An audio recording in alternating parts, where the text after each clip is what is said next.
Hello and welcome everyone to the Fantasy Grounds map and image creation. I'm Josh, and this is our Saturday stream where I go over all of the art-related news, as well as we do demonstrations of the image creation tools inside of Fantasy Grounds, and we create maps and do all of that kind of stuff. So the big news that we have this Saturday is that we just recently released two new dice packs, the Wizard Rot and the Artificer, and so you can buy those on the store.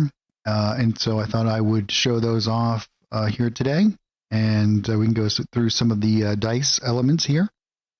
And apparently there are some people who are not sure about how the little dice interface here works. It's pretty self-explanatory, but I'm just going to go over it really quickly as well while we do this. So we have a couple of different elements, and you can kind of customize now what dice are shown by clicking on these here. So as you can see, as I click on these, they get grayed out, and whatever die that they represent gets removed from my desktop. And then I can bring them back. So if there are certain die that I don't want to necessarily use, here I am inside of Core RPG here. So there's no explicit rule set loaded. So if I had a custom game set up, I could just remove, let's say, for example, if I don't need the Faith die, the DF, we could just remove that, no problem. The other thing that we have here is we have the ability to change the size of our die now. So we can increase and decrease the size of our die on our desktop. Now this doesn't have too much impact except for a visual representation here. The other thing that we will look at is that each one of the different pre-designed dice packs are set up here, as you can see, in collapsible menus. So if I wanted to switch over to these elemental basic dice or one of the aura dice, you can see I could easily do that. Now some of these die, and there is a kind of a method to how these are set up here with these little icons that you can see around them. Now, it will depend on the die itself, but they represent certain features of the die so that you can have a quick understanding of what those dies represent and how they will have that, right? So this little bottom icon here for these die represent these initial iterations of this type, like the arcane. So arcane will always have this one. And then we have these ones up here, which represent the actual effect that is going on around in the particle effect. So you can see here that these ones, for example, all share the same type of effect. So therefore, they share all of the same type of icons. And in addition to that, anyone that has this little icon down here, which would be the this palette, is customizable in its colors. So if we switch over, you can see here that the colors are going to be able to be changed by this little tab up here. So we can change these to whatever we wish.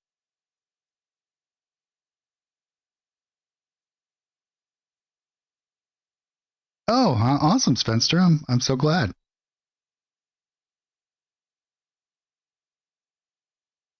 And these all will carry over. So if I set this, for example, to here, you can see it's going to get brought over into these dice these dice sets as well.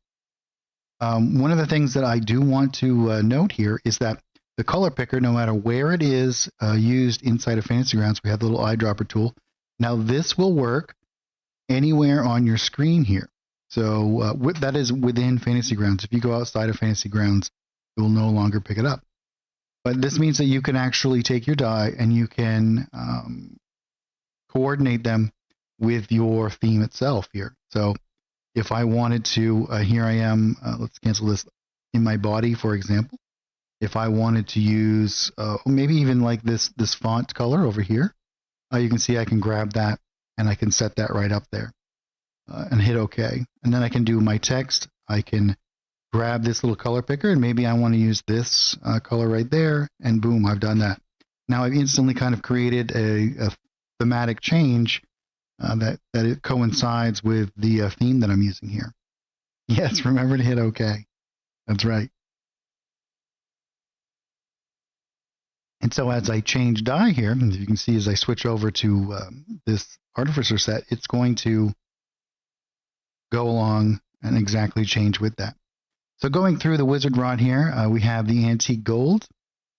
And this comes in two different ways, the Wizard Rod. We have always an inverted one, which is the same kind of thing, but separated. And the reason why we did this in this particular set is because the underlying texture underneath, this actually uses the gold texture. If we go back up into the metal ones here, right, we have the gold here. Here it is.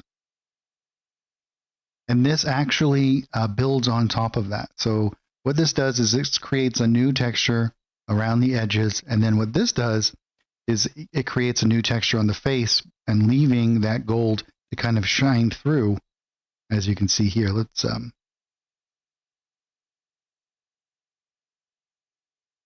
adding all of that stuff through there.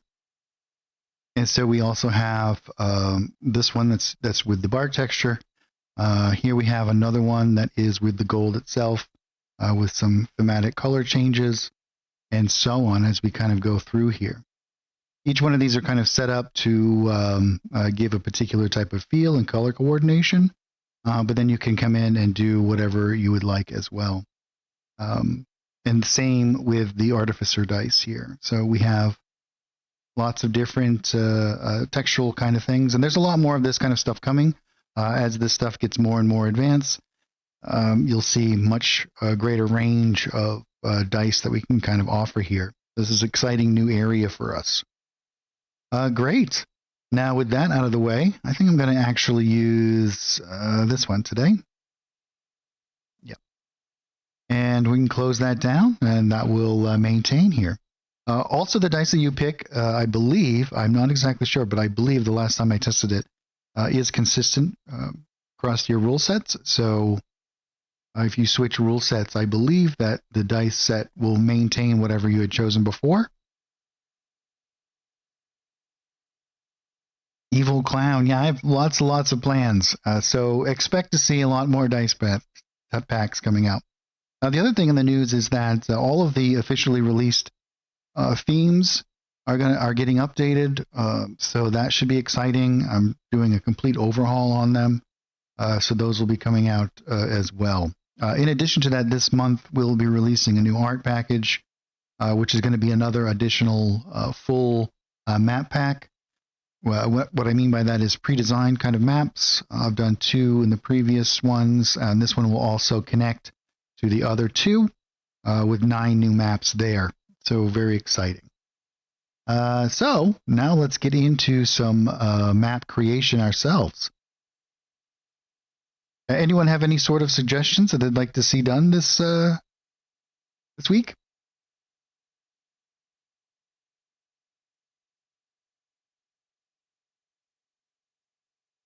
Oh, good. I'm glad.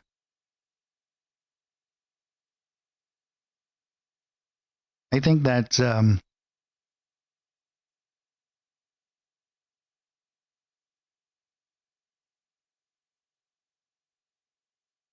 oh, do they, Raven?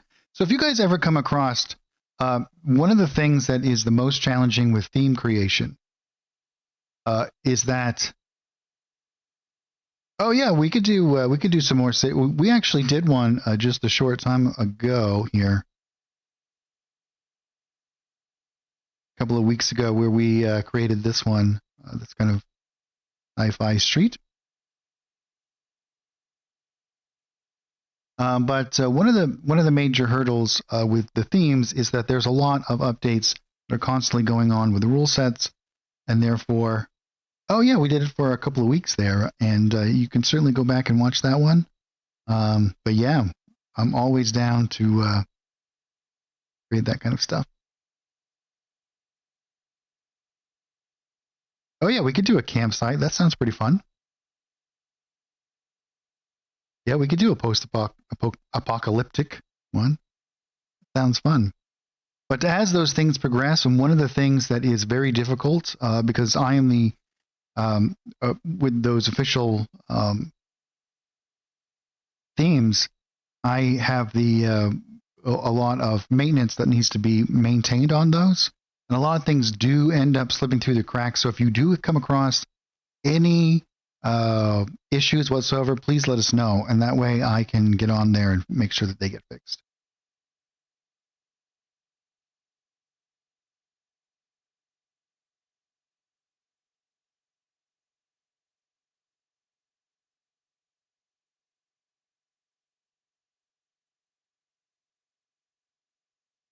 Oh yeah, okay. Well, I'll look into that, Raven Master. I mean, Revan.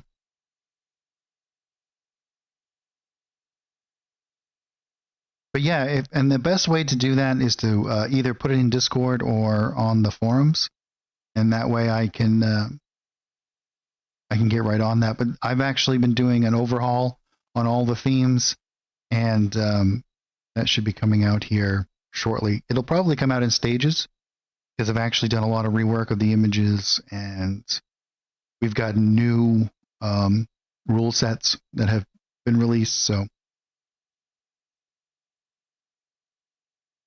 yeah, for sure. Hey, Lowen. Great. Well, we're going to get into this art creation. So the first thing I'm going to do, well, oftentimes what I usually do is right-click in here and create a new item. But why don't we do this a little bit differently? We can actually go into our assets. And I'll start this off with, I'm just going to type in, well, let's say we'll just use the 2019 art pack. And I'll grab one of these tiles. And we'll use this darker ground. And I'm just going to click on this. And here we can create an image record just from this right here. And that will also set us up inside of the image workspace.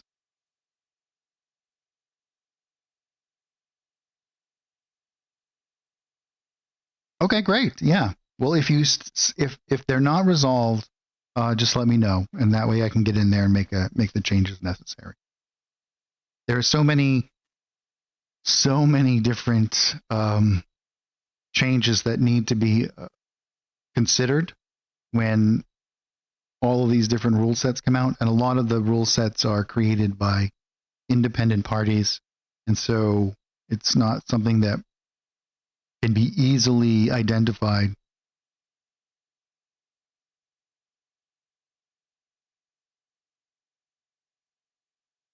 And so this is a quick, easy way that you can actually create an image record, especially if you have lots of assets that are just maps, for example.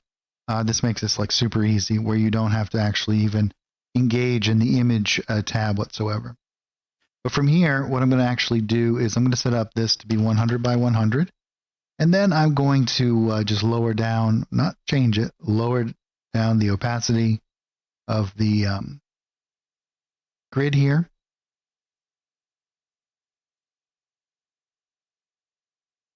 And I'm actually going to switch this over, I think. Let's change this from just a static image here to a fill. And I'm going to make sure that I have rectangle selected. And I'm going to bring this right over like that.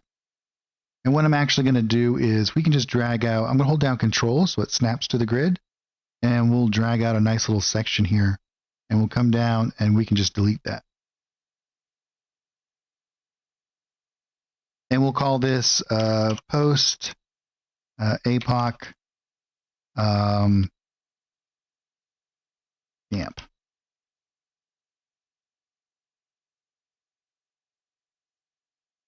Now, from this standpoint, what we have is a lot more control over the images. And let me just demonstrate that really quickly for people who have aren't really familiar as much with the image workspace, is that we can grab this and drag and drop this over here. And this is what I like to call a static image, where this is a very dynamic image. And this can be moved around and manipulated. We can turn it, and if I hold down Control, I can do it without snapping to the grid. And we can resize this and do all sorts of things with it, right? We can. But one of the things that it will always be here is this one particular static image. So if I make this larger, for example, all it's going to do is distort the image that's there. It's just going to do that. And we can use that for our advantage a lot of time. But if we want to make different kind of changes to it, and we can still do them in this realm, but if we do it in the painted fill layer, we're just able to do a lot more with it. And what I mean by that is that we can come into here, we can go to our Edit Fill tab, and over here, what I can actually do is, let's make sure that we're in the right layer here so we don't get an error, is that I can move this around. I can scale this so that the actual texture gets scaled inside of here. I can make color adjustments by holding R, G, and B and using my mouse wheel. I can also come into this area here and move these independently. So I can change the shape, the size, color, all of those things. And I can still do that on a tab basis as well. So I can still do a lot of that adjustment from the layer itself. But what I can do, and one of the things that I really enjoy about this, is that I can do, let's say, a color adjustment here. Let's make this rather abrasive kind of color here, is that I can come back in here, and this is all additive, right? So I can do further adjustments on this side of it. And these two kind of combine together in lots of different ways. And while this is something that's on the per layer basis, which means it's going to affect all of the different painted things, I can have several different painted things in there and kind of do a cohesive thing from the layer standpoint and do individual aspects here on the fill aspect here. Let me just put that back to normal. Yeah, the fill tool I think is it's pretty great. It's one of my favorites. One of the other things that we can do with this that you cannot do with those other images is that because this is a fill element here, well, I don't want to make a new one. I was just trying to talk with my mouse. Is that we can also add to this, creating more points and whatnot, right? So if I were to add another element here, you can see that because I started that other one. Let's just delete this one for a moment, right? I can add to this. And what this does is it makes it all one image. We can even bring in round elements, but now I can actually go into my subtraction mode and I can remove sections from the middle or from the edges. And all of this is completely interactable, right? I can come back in and I can move these elements around. I'm not sure where these ones are, but these are, we have two different elements here. It's what I've done. Or three.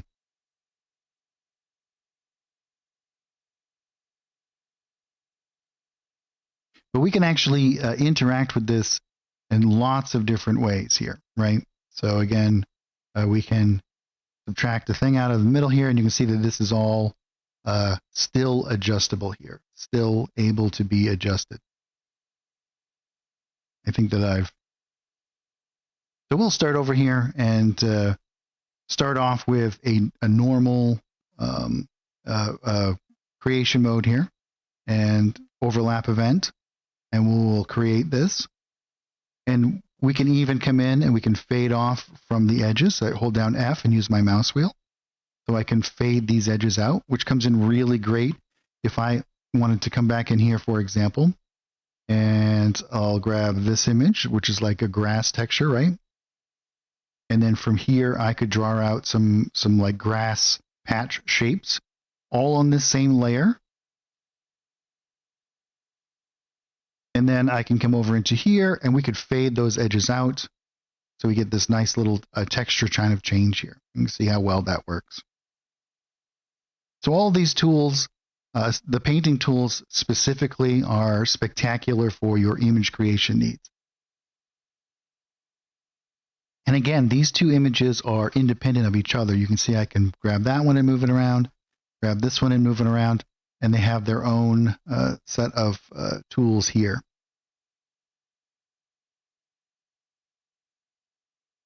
Which we can do all of these things. So let's delete this for a moment and come in. And so what we could actually do in this instance is that we could do a couple of different things this way. Now, traditionally speaking, the way that we would do rivers in the past is that we could draw out our little elements here, but with these new fill tools, we can actually do things a lot differently. We can do them in this additive kind of fashion, which is really, really great here. So let's, I'll actually do this on a new layer, but we could take one of these water elements here like this, and we can actually draw out a shape here, and I can adjust this later and have this work as whatever shape we want. There's some funkiness down here, but I'll fix that. And I could even go into my add functionality here, and we could do another little stream kind of coming off this way. And you can see this is all going to add to that, right?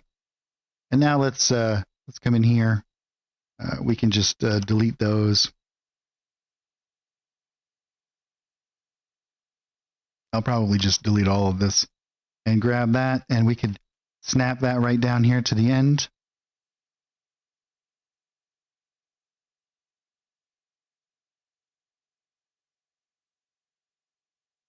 And we can do the same over here. But one of the great additions that we have here is we can come into this mode now, and I can grab this, push down on the F, and I can kind of fade out these elements as well. And what I'll have to do is make some minor adjustments here. And one of the good things that I can do is I can double click this, and we can simplify this entire image to get its most simplest aspect here. And we can just drag this out, extend it beyond our bounds here a little bit.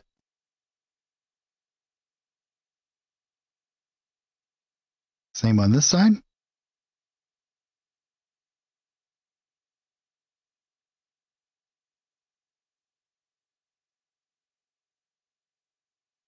Now, it should be noted that if I wanted to continue this process and add to this again, what I'll want to do is when I come back in here, I'm going to grab this little sample, and I want to sample this because now we have our fade set up.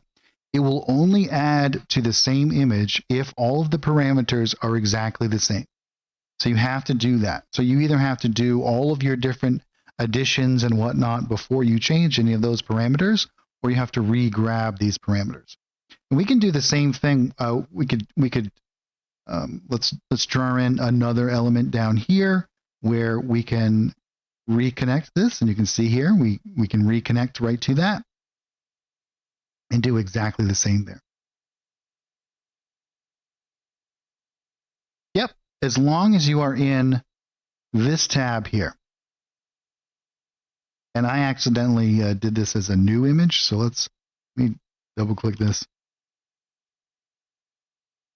instead of clicking on the add button. So that only works if you're in the edit fill and over a particular fill. So for example, if I'm on this layer here, I hold down F and I use my mouse wheel, and that will increase the fill, and I use my mouse wheel the other way and it will decrease it.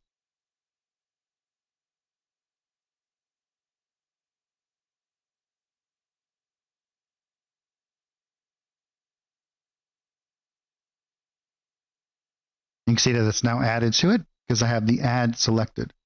And I can come in here, and again, I can double click this and I can simplify that, and that's going to simplify that. So if I wanted to make this maybe a little bit of a lake down here, I could do that as well. Now the other thing that I can actually do here, we can do this in stages as well, right? One of the things, let's just widen this out a little bit, make this a little bit more, you can always add and remove more elements to this.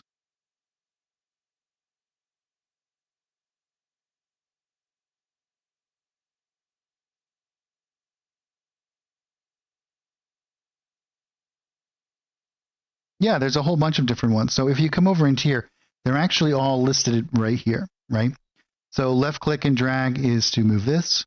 A shift mouse wheel is to rotate the image. So this is going to rotate the texture. And here we have control mouse wheel. That's going to change the size of the texture that's inside of there. Now, if we use R, G, B, or A, and any combination of those, we will change the color here. So I'm actually using R, G, and B together to make it darker or lighter. We can do G individually, and that's just going to remove the green. R is going to remove the red as I lower it down, and B the blue. A is going to actually change the alpha of this. Yeah, you're very welcome. And then F obviously is the fill itself. So one of the things that I like to do, and this is one of the reasons why I separated this image here, is that in these particular instances, you can do some really cool stuff here, right?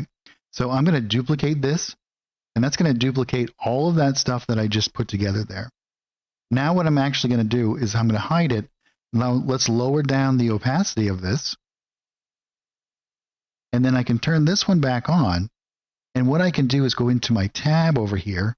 And I'm going to have to make some adjustments. But I can hold down Shift and I can kind of make this a bit smaller.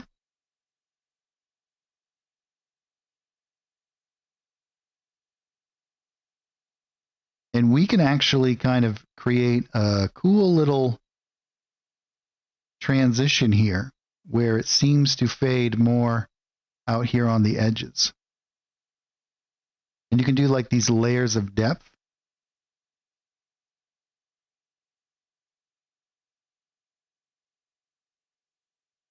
I find it so relaxing to do this stuff. And then I'm going to change this one's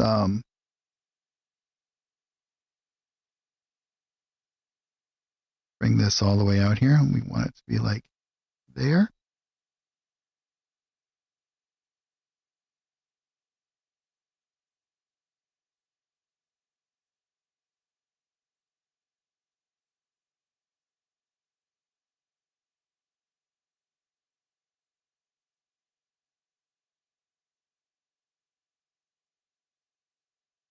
And then I'll lower down this one's opacity a little bit. I'm going to come over here.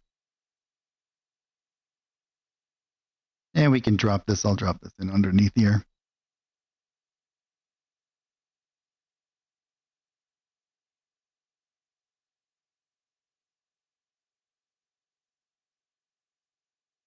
And we might want to even change the fade element on this one. Be stronger or less so.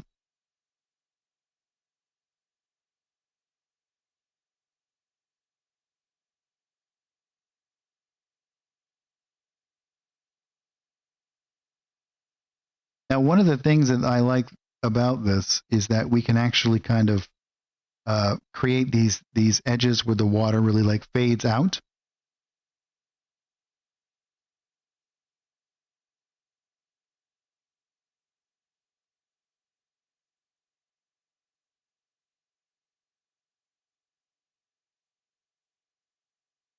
And the other thing that we can actually do from this is, because we've used this as a paint layer, we can go over into our effects layer and we can create a new effects layer that's going to make a mask based off of this.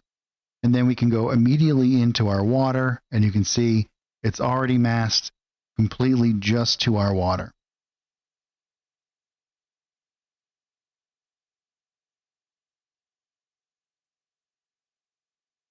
Now, if we want to have like these kind of really gradual kind of edges like this, we can now immediately go into here. We'll probably do some adjustments to our water texture here. Go back into our painting tab, and let's grab this stamp tool. And maybe I'll do like, let's go into our decorations here. I'll grab like a rock or something along those lines. Yeah, let's do some of these like smooth stones. Now I can stamp directly on this. This is all above it. And you can see what we get here is some nice little transitions where these stones look like they're inside of the water here, underneath. You can also make a folder here. Let's grab all of this stuff and put that right in that folder. We'll rename this water. And I can go into my tab now. And let's say I want to make this a bit more blue, a little bit more saturated in color. I can do that as a scale that's going to go across all of those elements.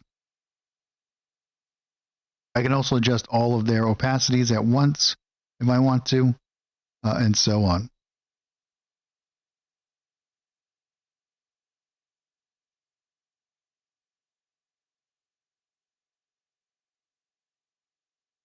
Yeah, we can make it more black, this is a really great way too that you can do like ravines and whatnot.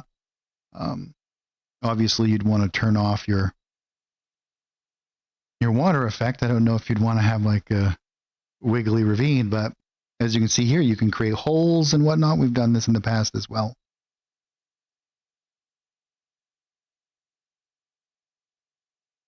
Which you can do all of these things too, just with the painting tool. So like holes and whatnot, I oftentimes don't even use an image texture inside.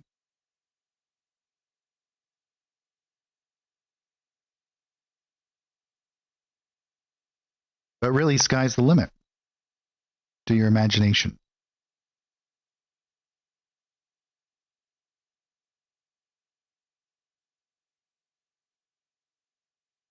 Do you guys have any questions on that? That's all pretty self-explanatory, isn't it?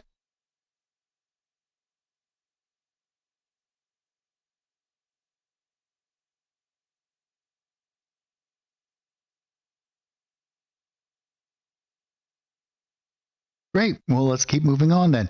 If you do end up having a question, or if I do something that I try to always say exactly what I'm doing, but I use a lot of shortcut keys and I do things. So if I don't tell you, or if I do something, you're not sure how I do it, just throw it into the chat. And I'm more than happy to explain there. So I'm actually going to do this a little bit differently, like the shape's a little bit wonky and whatnot. That's just kind of for demonstration. I'm just going to delete all of that stuff. I can go into my painting mode here, and I'm just going to select these and delete those as well.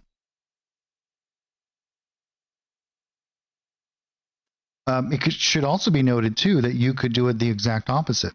You could have water underneath, and you could just cut through this and create your pathways that way, right? So we could even go into our eraser tool here, and I could just erase out a stream just like this, and grab, let's say for example, we'll create a new painting layer and drop that in underneath.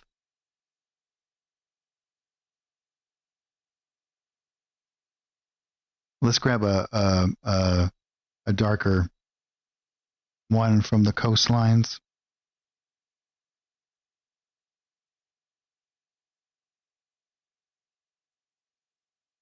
We'll do something like this. This will be a little bit more dramatic here. And then I'll just drag out a nice little square here underneath. Oh, I'm still set to that, so let's change that.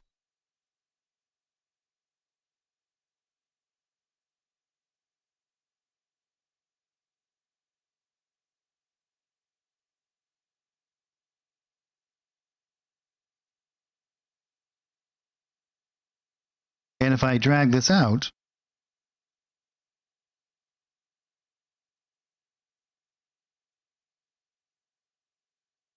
let's say all the way under here, I can just come into this mode over here, right, and go back into my painting mode here. Grab my eraser, change the size of it, and create any sort of elements that I want to.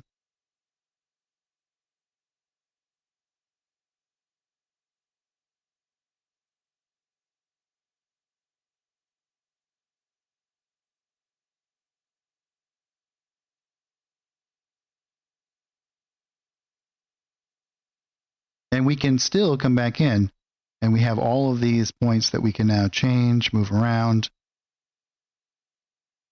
We can even delete them.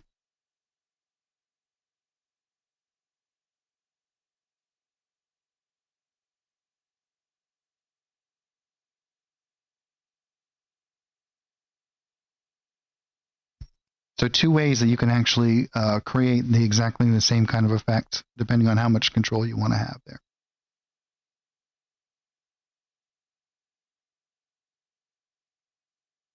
And let's delete this. We'll move this over. And we can do exactly the same thing too here. If we want to double click any of these elements here, we can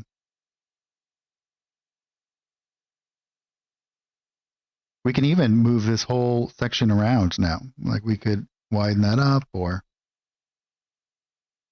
change these in any way that we want to.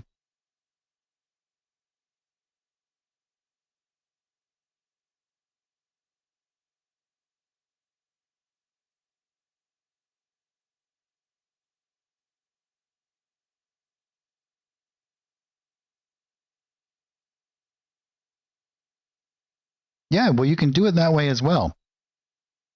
One of the great things about the system is that it is very versatile, and so therefore there's no right or wrong way to do anything.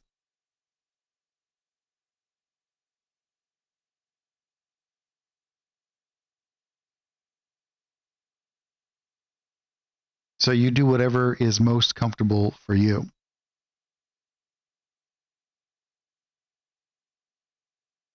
Because you can certainly do it that way as well.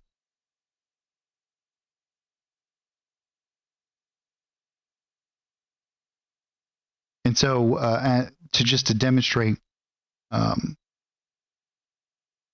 what Drake is actually talking about here is we could turn the fill off, switch over to the stroke mode, and you can grab something along these lines. And you can also, let's go to a line here.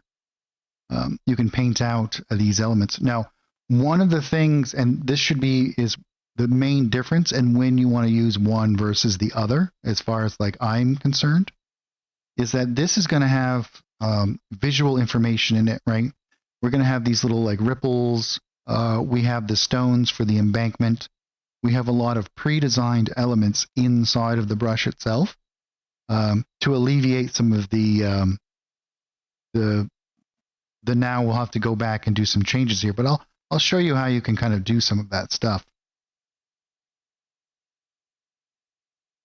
But from this standpoint, if I were to do something similar to that, all I would have to do is the same kind of thing. I could start, we want to make sure that we have this selected, and we want to be in this mode, is we could draw out one side of the river, and then we can maybe come back and do the other side.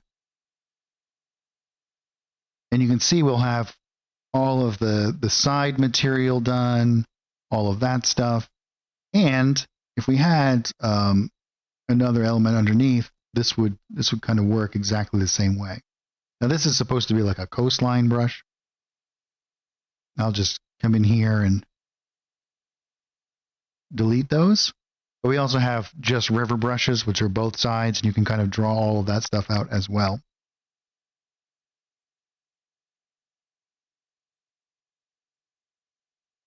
But why don't we go with this one?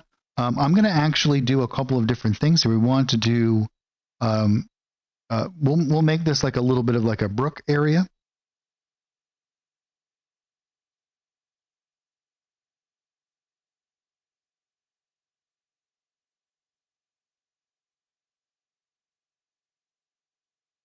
And what we can do is, because we're doing this in layers, right? We have this one layer here, and then we have our water layer is underneath. We can do in between here. So if let's rename our layers here before we get too lost. Water,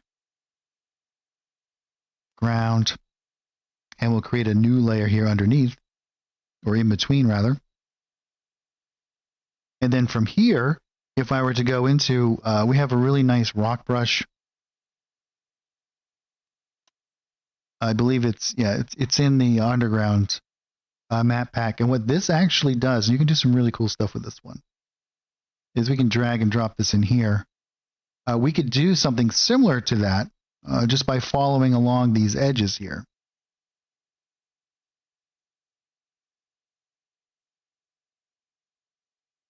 Now, what I would actually do is I would do this a little bit underneath the water and do several layers to this, and then do another one that's on top. But what we can do in these kind of circumstances is find something that's going to fit our needs for these particular elements. I think that this one would be better on top than down here. And that's the other thing too, is you want to experiment.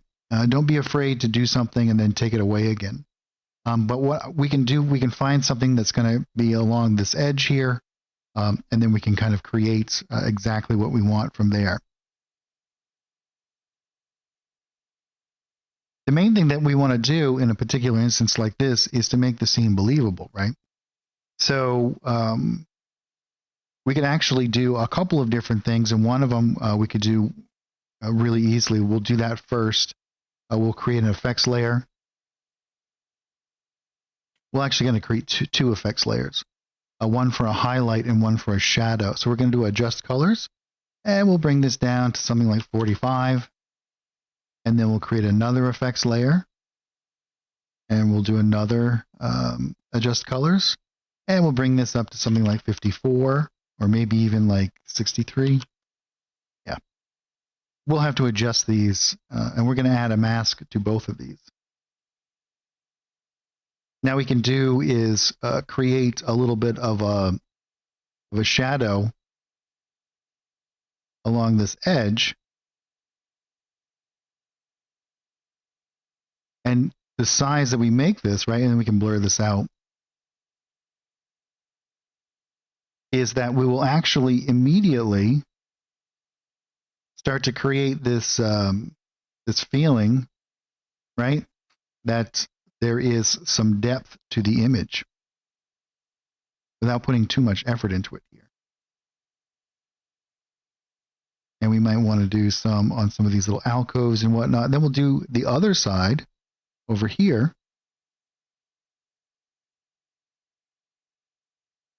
And again, we'll blur this out, and we'll probably bring this down. Yeah, let's bring it down to like 54. We just want it to be, and you can see we've instantly kind of created that effect here.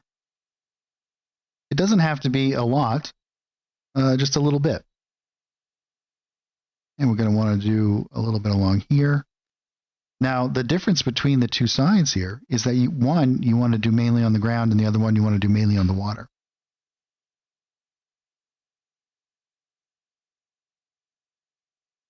Oh, howdy, Robert.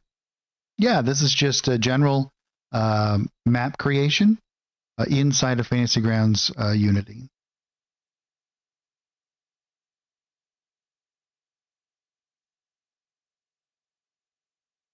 Now we can start to add in some additional kind of elements. And one of the great things about using these color adjusts is that we can come back and tweak them again later. Super easy to do. Also, anything that we do underneath of it will be affected by it because we're using this layered system. So the highest one, it gets processed, and then everything underneath of it.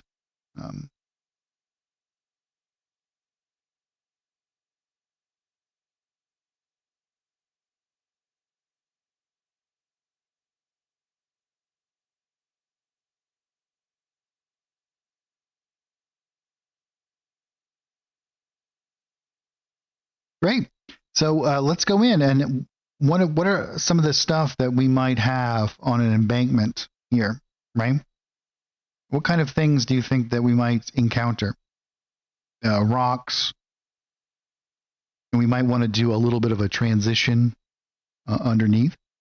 So a really easy way to do that. We're going to keep this painting layer. We're going to be using this. But one of the things that we can actually do, oh yeah, we could do a rusty metal bridge. That sounds pretty cool. In a bus. Yeah, we could do docks, snags, all kinds of really cool stuff. The other thing that we can actually do is, before we move up any further here, is I'm going to duplicate this ground layer, and it's going to go all the way to the top, and I'm actually going to put it underneath this ground. And we're going to hide this one for a moment.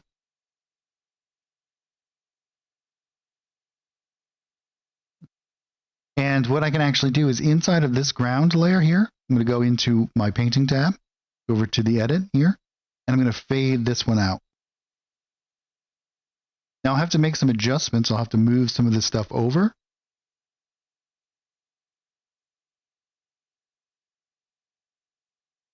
But you can see that I've already started to kind of create inside of here. Now what I'm going to do is I'm going to turn this one back on.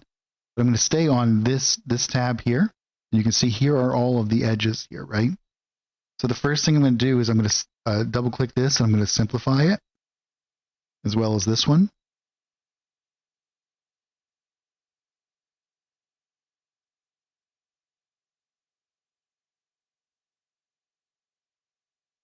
Now I can drag this out.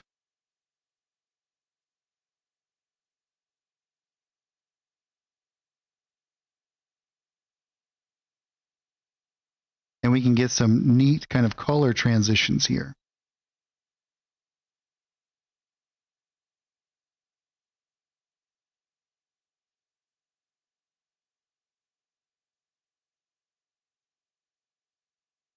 And I'm going to delete any ones that I don't really need. Drag this one down.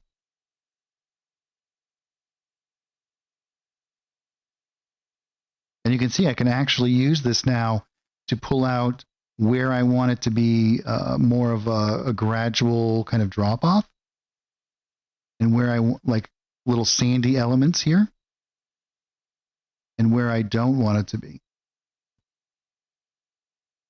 And this gives me instant access to all of these things. And I can actually come in here and change some of these colors as well. So here we have a nice little gradient, and here we might have a little bit here, but it might be more rigid along there.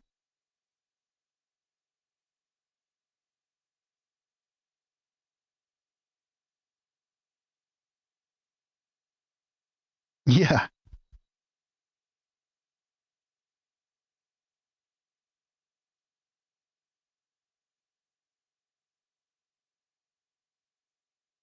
Maybe we'll do a little bit on this side.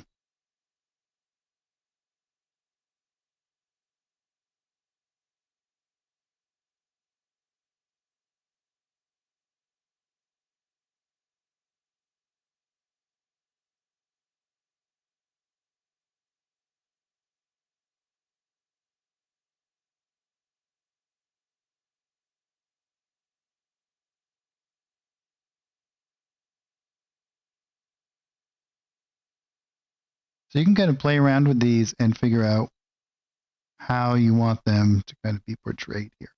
You can even drag some of these things out and make some little like sandy elements. What I'll actually do is we can come in here too, and I can hold down A, and we can go into the edit fill area here. We can just make that a little bit less opaque.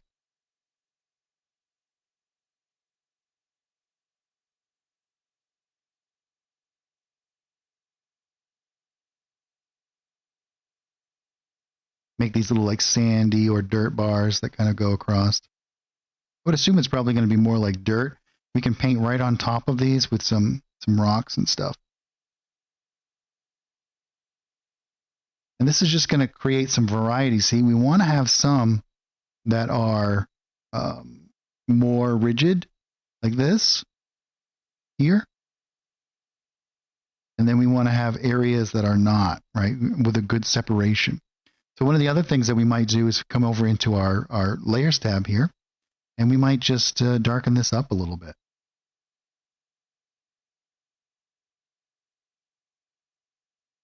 Oh, hey, Landrast.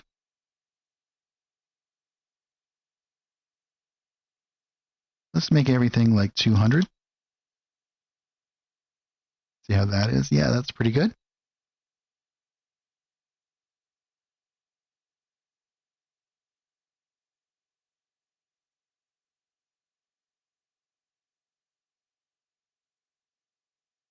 Perfect.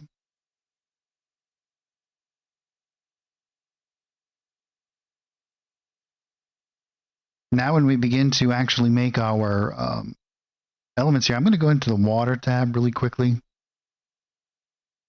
And we'll just rotate this a little bit, get a little bit more variety in the way that the water is facing. And we can change the scale of it as well. I'm going to make it a little bit smaller.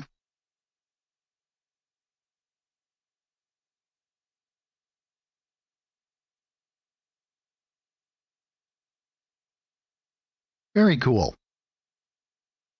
Now, continuing with the interaction that we have going on here, right? We have this painting layer that we're not using yet, which I think I'm going to situate here. We're going to put this on right between the ground and the ground copy, right? We might want to change this to let's see here.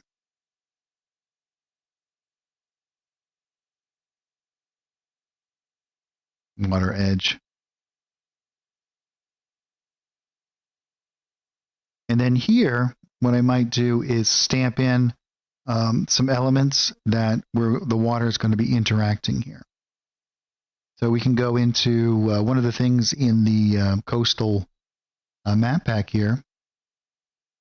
We have this nice little splash brush which we could use. This is where we have a lot of like that coastal kind of stuff. Lots of nice rocks and things. Should probably put in, whoop, didn't want to go to tokens.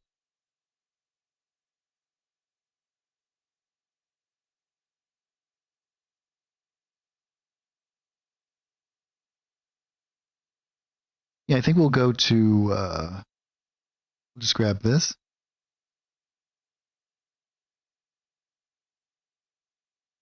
And here, what I'm actually going to do, I'm going to lower down the opacity quite a lot. I'm going to be using my stamp tool here.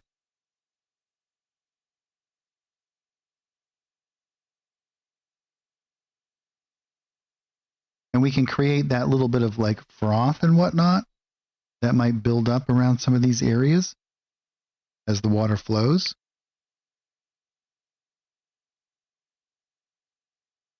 We can even grab this color picker, not that one, this color picker, and maybe grab some of these colors that are here.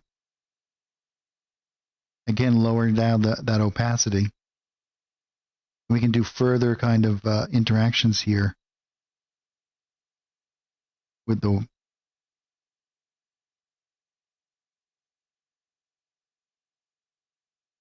creating a little bit more variety in that edge. We might want to smooth that out a little bit too.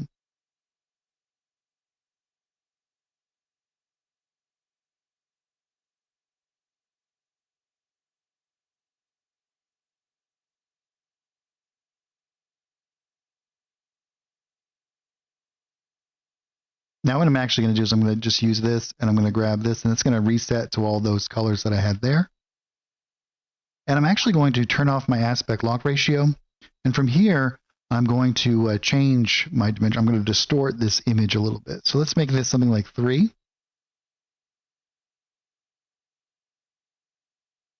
And actually make that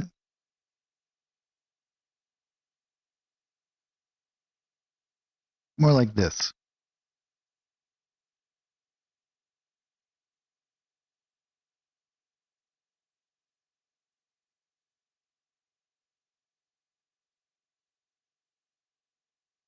And we can kind of build out some of this kind of stuff here.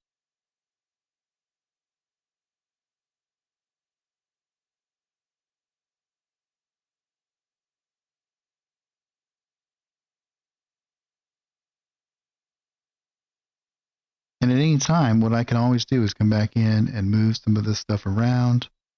If things don't seem to be quite where I want them to be.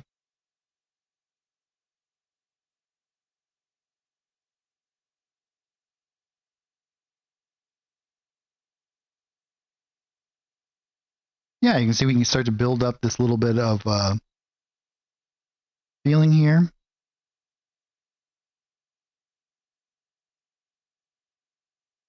So I've got a couple of questions that I've been asked in the past about creating your own brushes and whatnot. Would you guys ever be interested in me doing a demonstration on how to do that?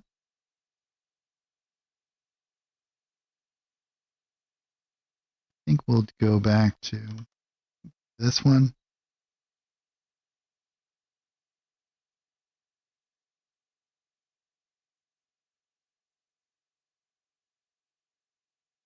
Awesome.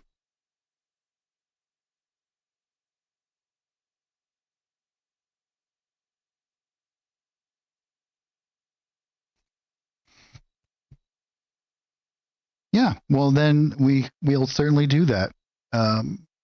Very easy to do. I'll do a demonstration in the image creation, and what I like to do for my kind of like best practices. But well, basically, all it is going to be setting up an image, right? Everything inside of Fantasy Grounds, the way that the image system works now, it's all cohesive.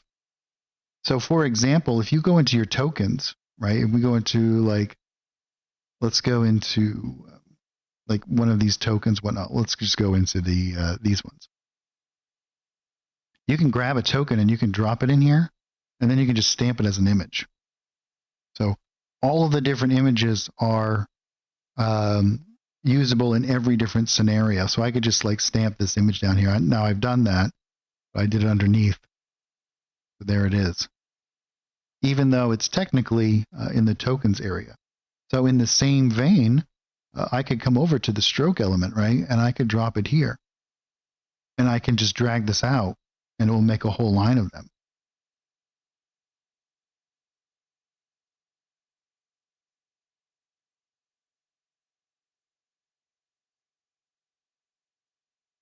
So in that context, you can, in your images folder, you can import an image. And as long as, bear train, as long as the image is available in your assets tab, you can use it as a brush. But in the creation of the brush, there's a couple of things that you want to do for it to be successful. If we were to look at this, for example, this is a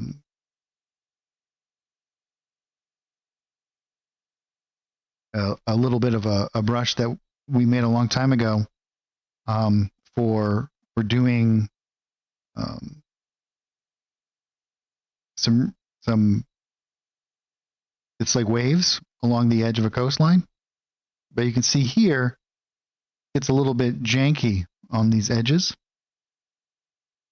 And the reason for that is there's too much width compared to its height, and there's too much empty space along the edges. So it will work really well in defined kind of elements like this, but it won't work so well on these corners.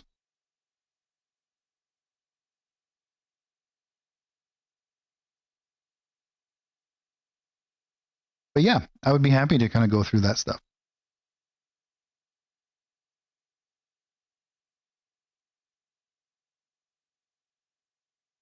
Now, the great thing about this new system here is I can just grab this and boom, and get right back to what I was doing. It's one of the best quality of life changes, that little grabber. I think we'll go into our effects layer and we'll add in some little alcove shadows.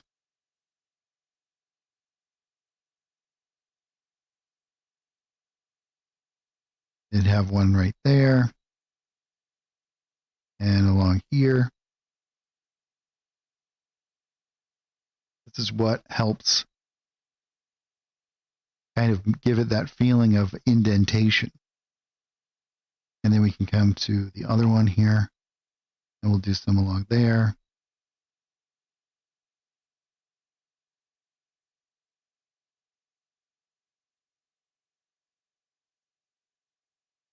We might even want to do some,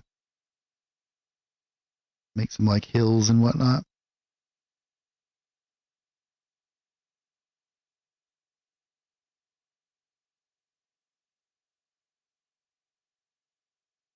Raised areas.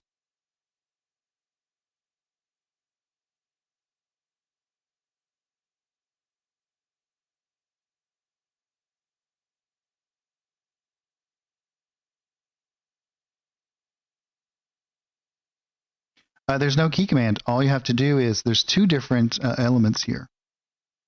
So if there's this little eyedropper tool that's right out here in the interface, and it is sample settings from paint objects. And what that'll do is as long as you're on the correct layer, it will grab whatever you've painted. And it will mimic that. So what it will do is it'll grab the image and all of the information, any sort of color adjustments or size adjustments, and so on.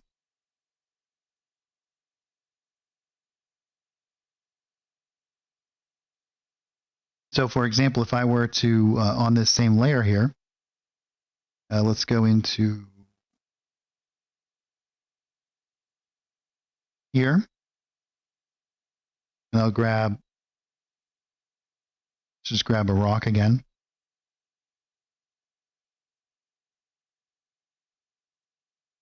And let's say I decided that I was going to paint this rock out here in the middle. And then I wanted to go back and paint some of the other stuff. I can just select that, and here I have this brush again.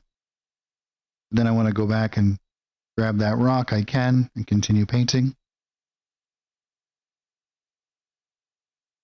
So once you've placed it on the painting in the image workspace, you'll have constant access to it. You just got to remember what layer it's on, and there you go.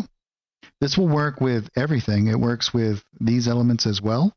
So if I go to my ground layer and I grab this and I grab that, it's going to grab, and I can show you here, this fill element all over again. So it doesn't always show up here in the fill, but it is there.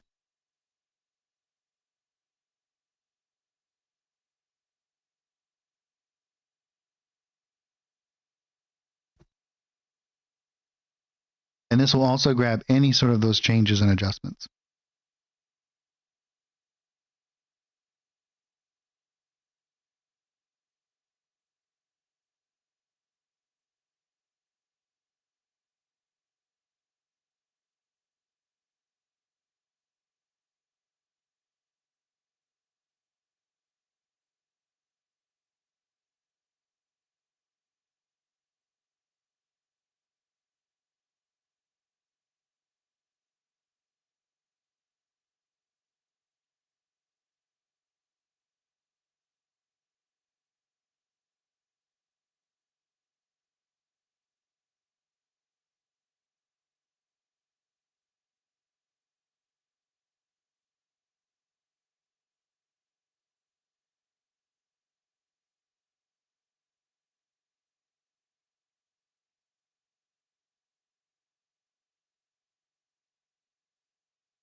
Let's go here. I'm going to go back into this, get rid of this rock, and we'll move up into this tab here.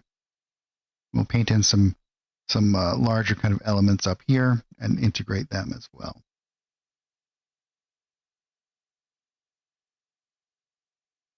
What's CSP, person guy?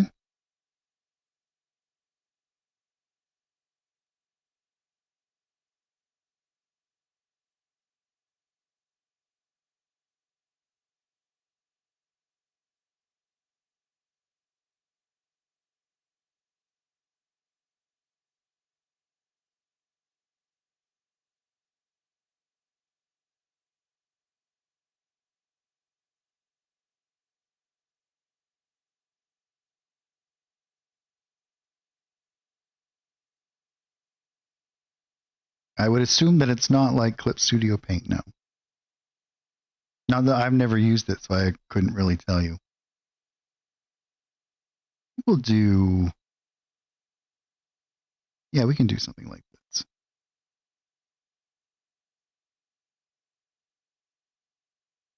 Actually, I want to do a little bit of a lighter colored rock to begin with.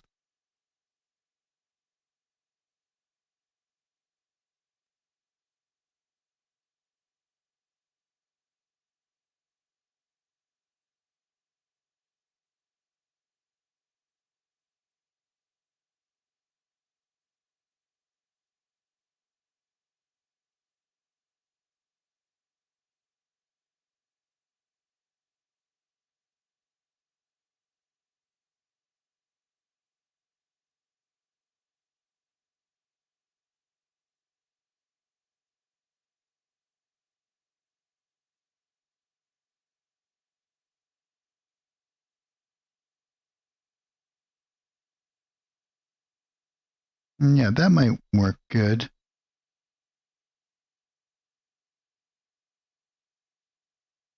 Those are in the coastal map pack.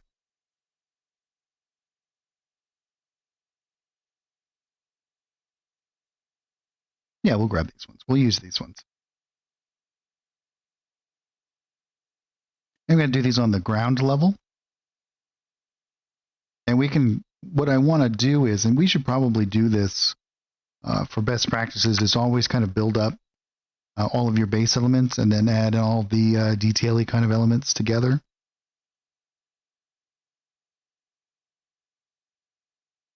And I'm going to do a little collection of rocks here, which I can then grab from to build up any other elements.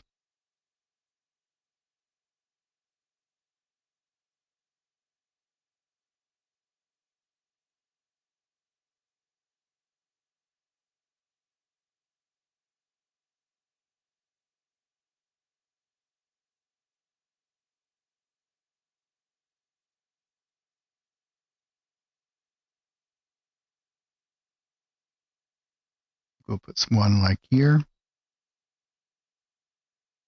And we'll do some on this lower level as well.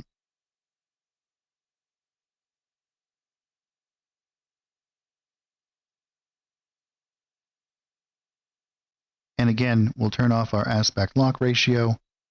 This way we can actually change the dimensions of each of these rocks.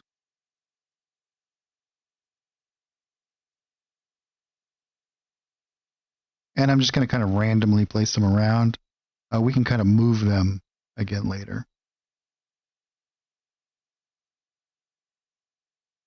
Should get more accustomed to doing it that way.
Yeah, that should be good for random kind of placement of rocks. And again, we can always go back into our adjustment layers here. And we want to make sure that we include these in any sort of adjustment that we do.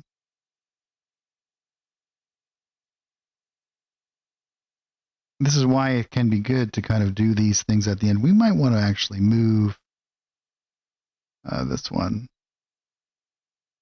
in a little bit. Yeah, like that.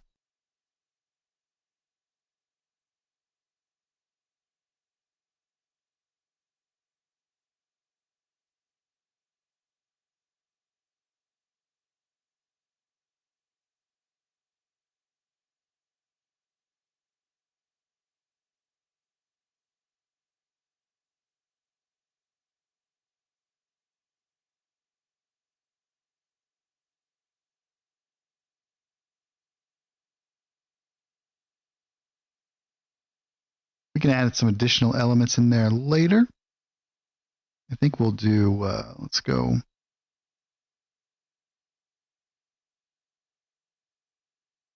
Move that right to the end there.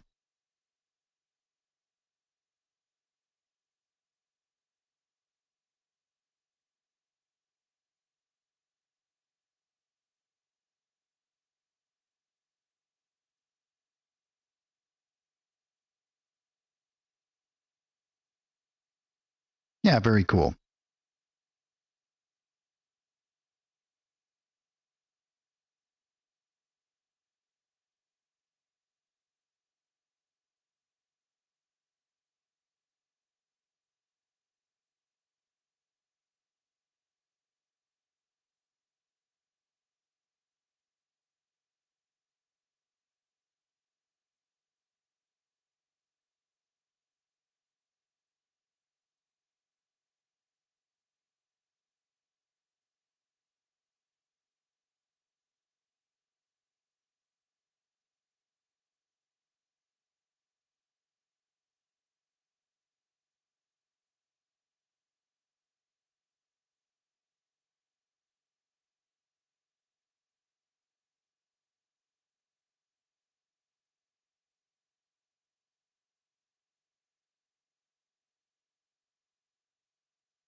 We want to do those ones under.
All right, well, we got a lot kind of done for our water elements here. And we'll add in some finalizing kind of shadows at the end. But we'll start to make our little bits and pieces and things that are kind of going to be around here as well.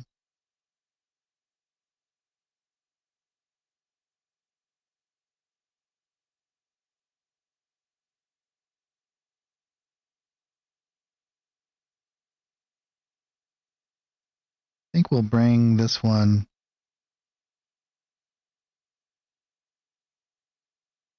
edge out a little bit here on this side.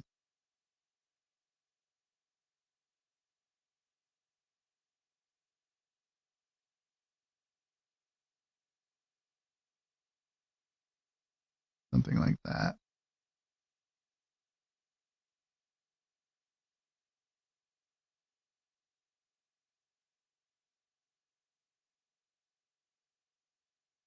Do a little bit over here. Yeah, looks pretty good.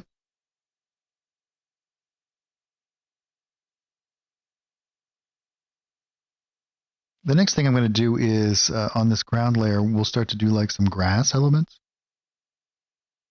So I think we're going to use, let's just type in, well, not grr grass.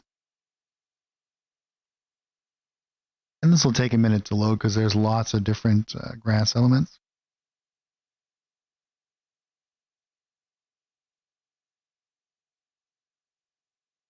And And I'm just going to grab, get something that I want to use here.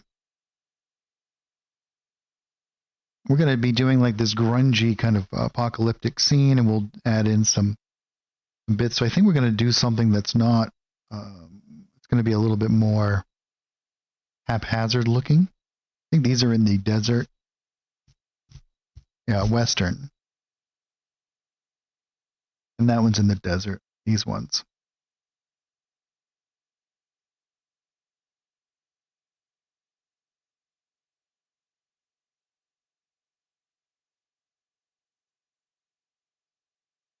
And let's look also in our abandoned places.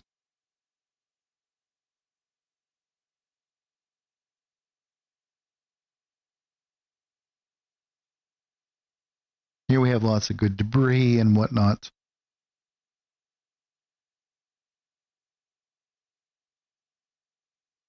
Okay, so let's go to, I think we'll use the western one.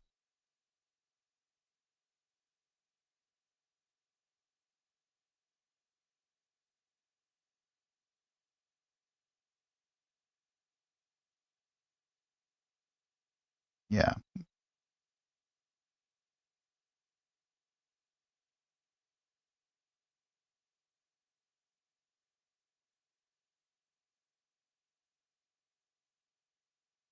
Actually, let's use the one from the desert.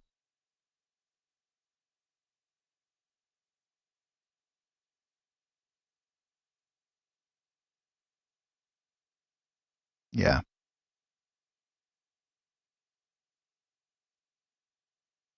And we'll change the colors here a little bit. Let's take away some of that red, and we'll actually lower down the green a little bit too. Something like this.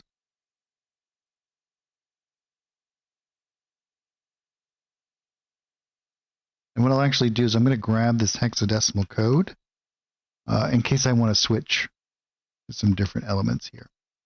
Why don't we put this on on its own layer, and what we'll do is we'll use this for all of that stuff that's kind of above the ground. And we can kind of just drop this stuff in here, and you can see because we have these adjustment layers up top there, we can lower down the opacity too to kind of fade this out in spots.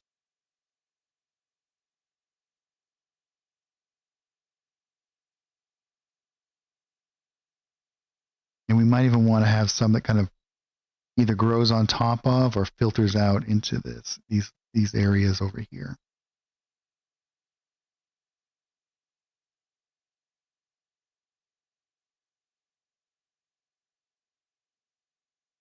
So we might even want it to kind of hang over the edge here a little bit.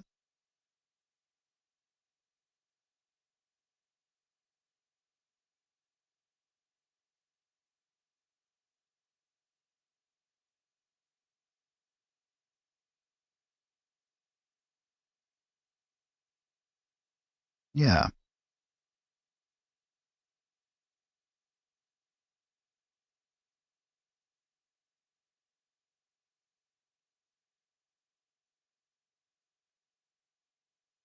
Yeah, that's it.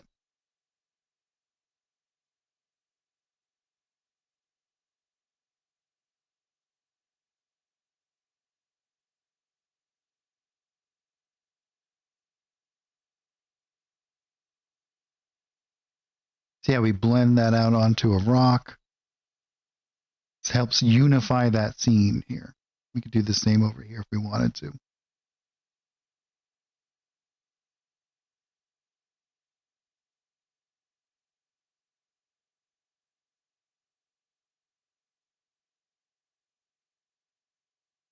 And now we can do is I'll grab maybe something like this. And again, what I'll do is I'll just hit Control V, go right in there.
I think I'll go into the 2019 art pack.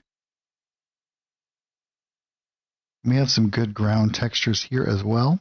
Ones that are just kind of like debris and mud.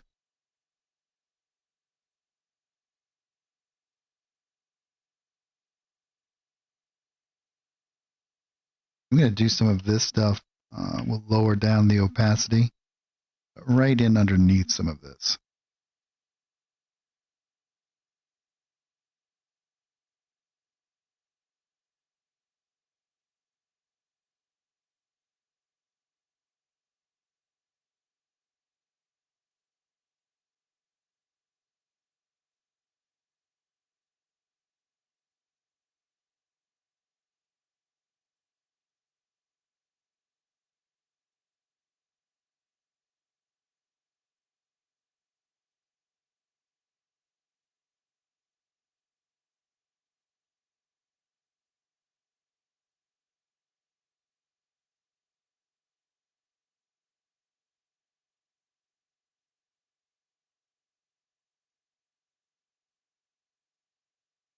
We might even want to do some on top as well.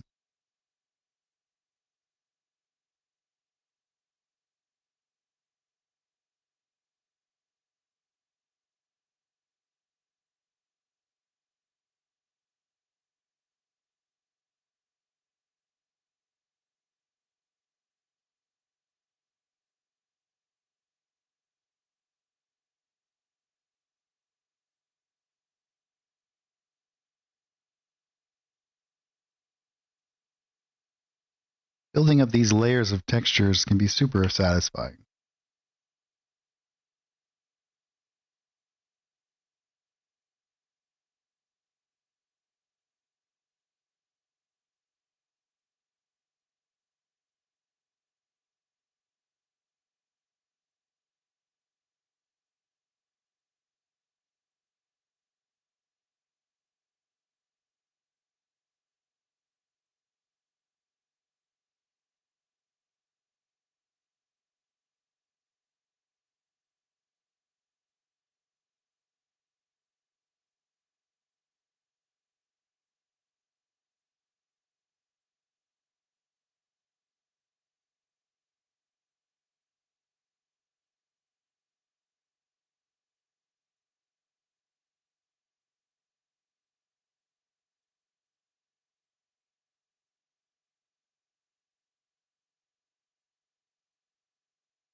Might actually take something like this.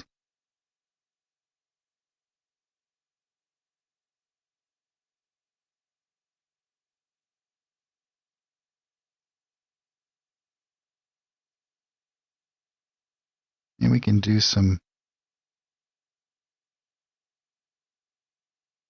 growth on some of these rocks.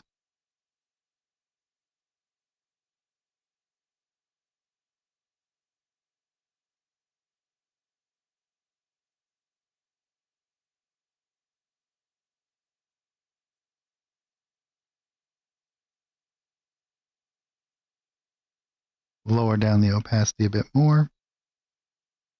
We'll add some like splashes around in the water as well.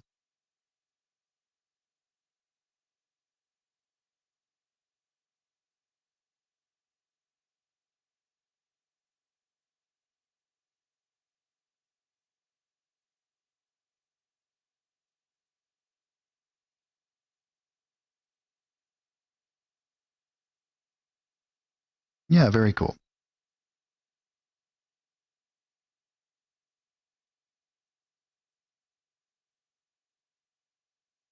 I think we'll go into the abandoned places.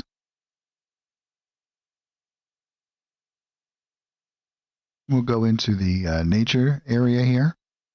And I'm going to grab another painting layer. We'll put this here.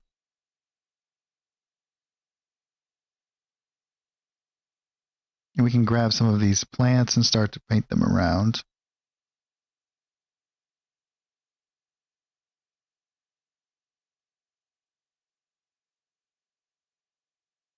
I like it when they kind of hang over the edge a little bit.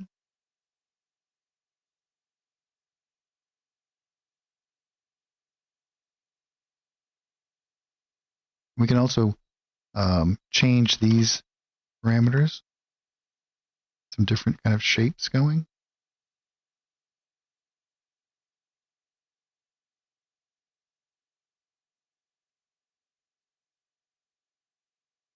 Time to do some yard work, huh, P-Blog?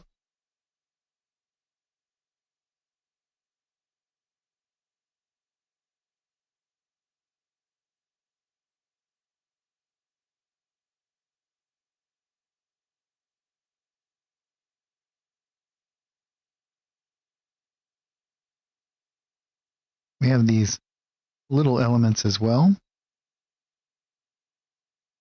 And one of the great things about this kind of stuff, and we can even lower down the opacity a little bit, we want it to kind of blend into the surroundings a little bit more.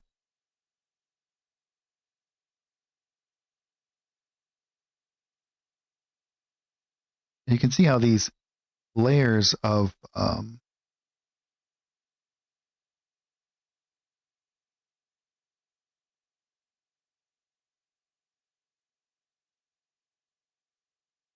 kind of build up to give this really believable ground here. If we zoom in here, you can see we have all of this different textural information here.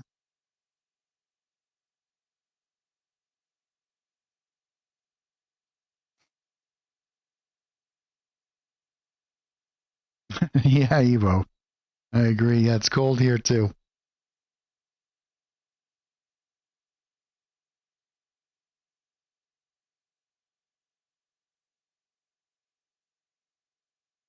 Oh yeah, that can be rough, I would imagine.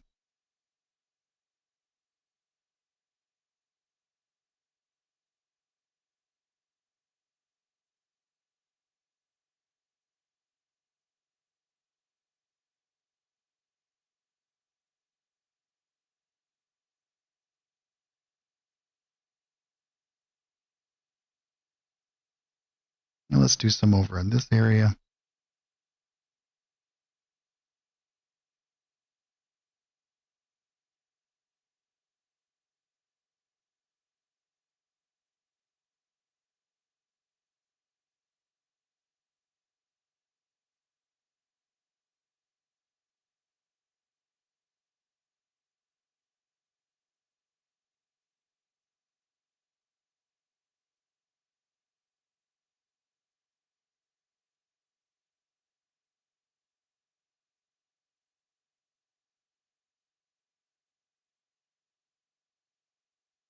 And we could even do some on top of these rocks. Maybe make them a little bit more opaque.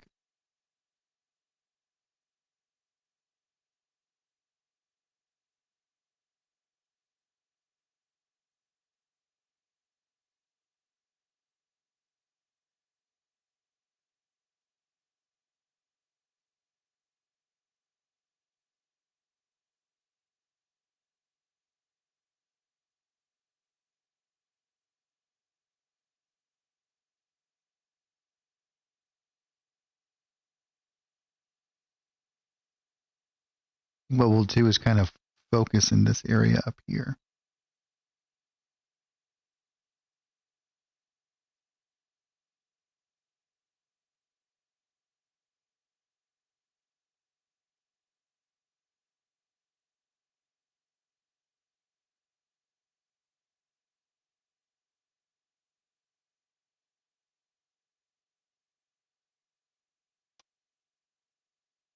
You know what I got to do is I got to make some like sticks and things for the ground.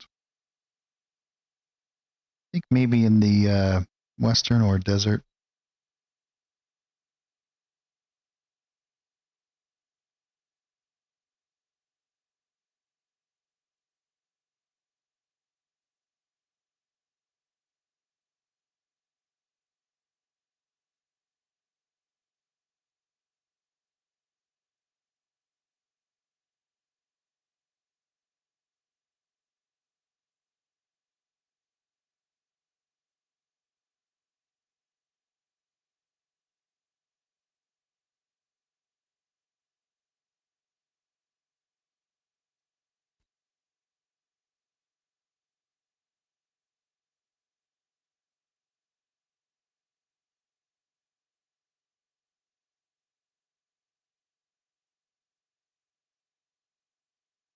think I can use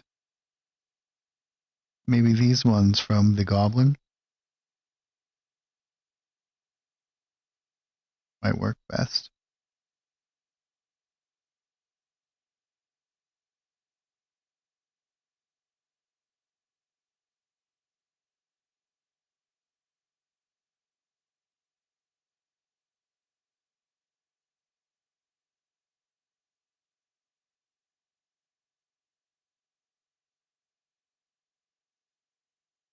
You might even want to make these a little bit darker.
Yeah, we could use something like that, I think.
And let's go back into our abandoned places here.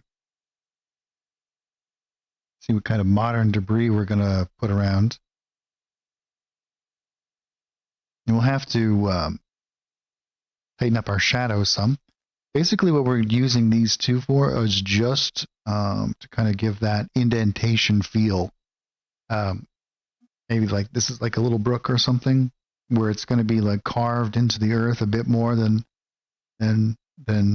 a lot of times you might expect.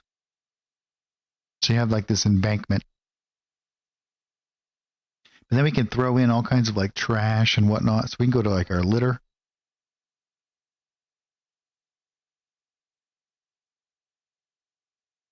And we can start to drop some of this stuff around.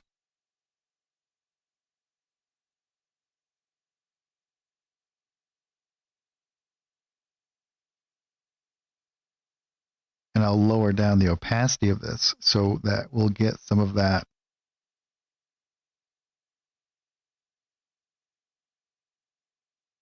other information that kind of comes through here.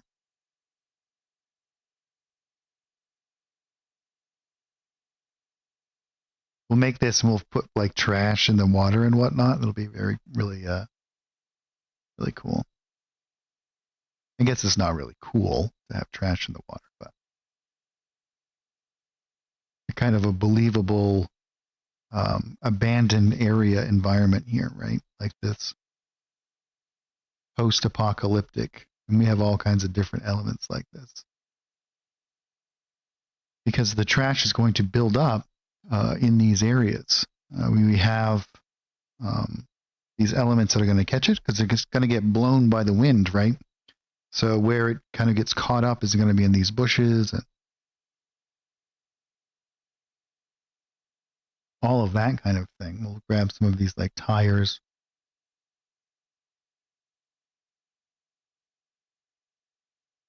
Yeah, we'll have to change the color of the water for sure. I agree.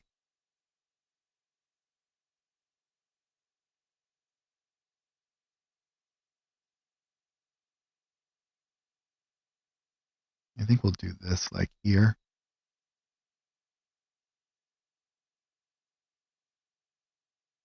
We'll do these kind of like down, and then we'll make them seem like they're kind of in the water. Maybe we'll do it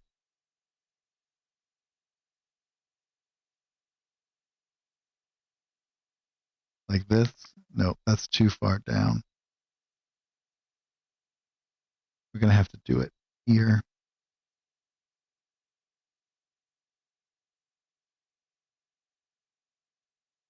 And then we'll kind of try to make it look seem believable. Actually, maybe we'll do it on this side. Like this. Underneath these bushes. And then we'll do water up on these, like they're kind of like half submerged. Yeah, so we can, one of the great things about doing it the way that we did by erasing out the ground is we can now just come down into the water and we can just adjust this, right? Let's bring down the blue a bit. Probably the green too, right? We'll make it.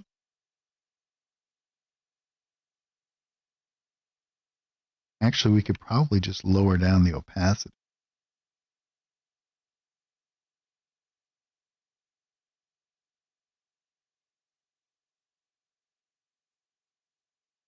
We might even want to create another layer underneath. And then we can go into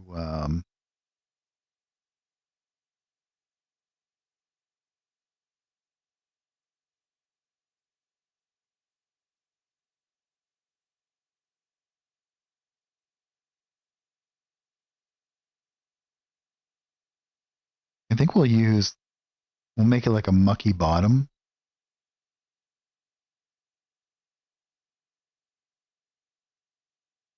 We could use something like this.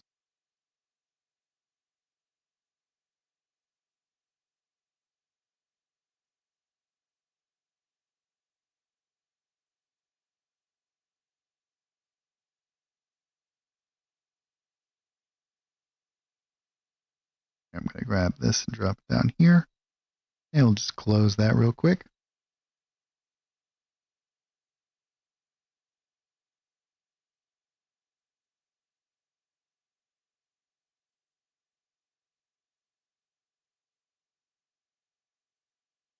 That's going to shine through there.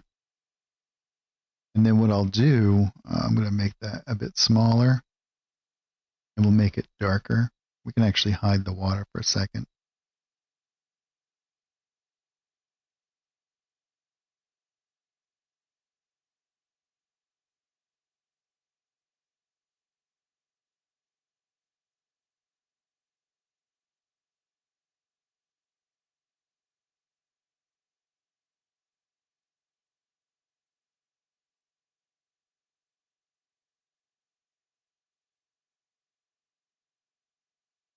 So this is what it was.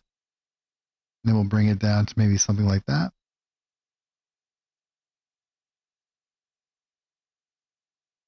Brown and crappy. You know what? We could even do it above the water,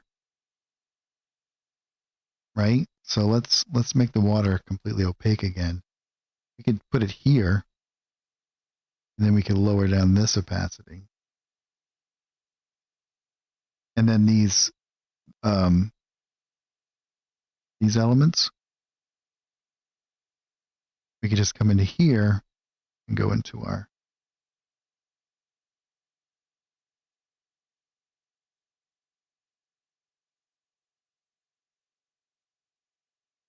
make these all like dirty.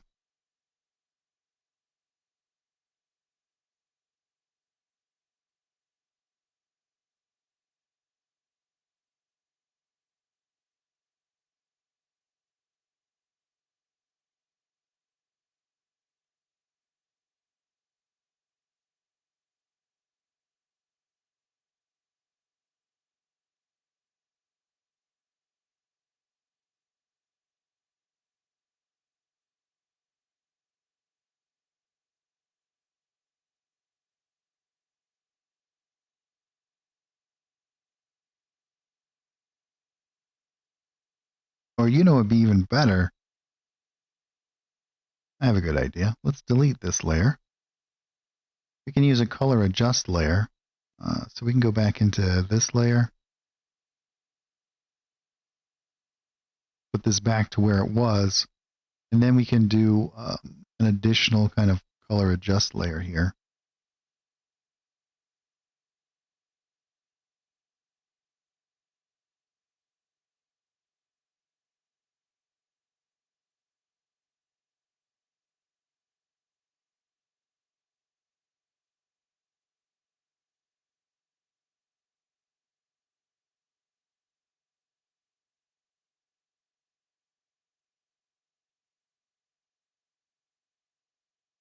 I think we have to do it here.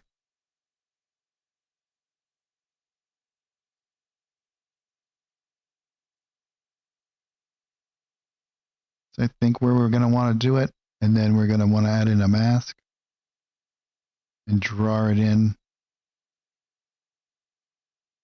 these elements, because this way we can kind of do like patches and whatnot, like this.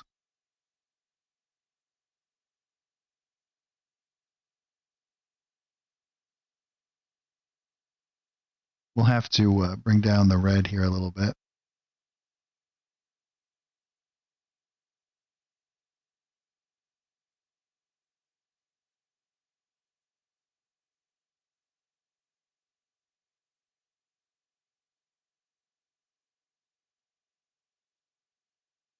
Maybe come in.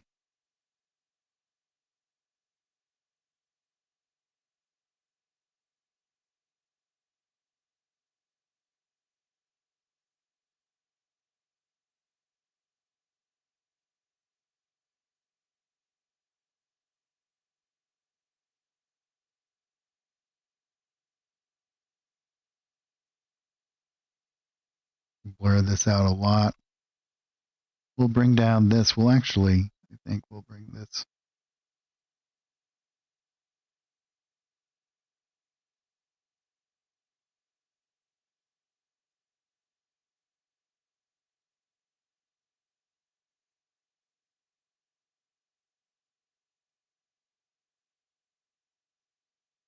Maybe what we should do is put these to 50 again.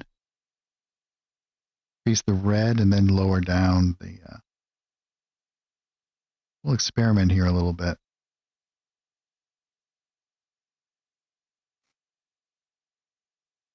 Yeah, toxic waste dump. Oh, we got a question here. Got the ultimate license.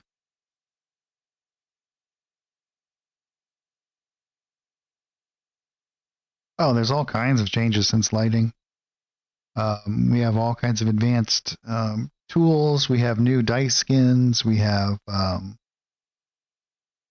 innumerable amount of changes to like rule sets and their features. I would say probably the most. I work mainly in the art side of things, but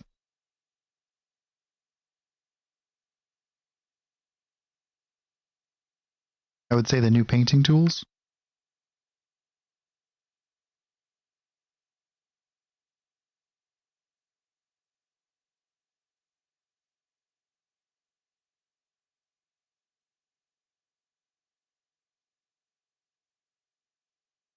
But lots of stuff happening all the time there, Jamie. Should definitely fire it up and check it out.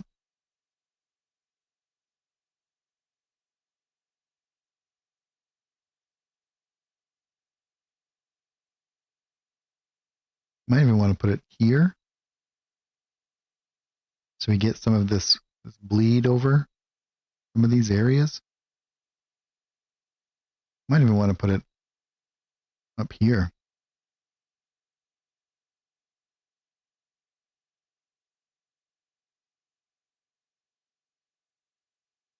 We'll definitely have to bring down the intensity of it a bit.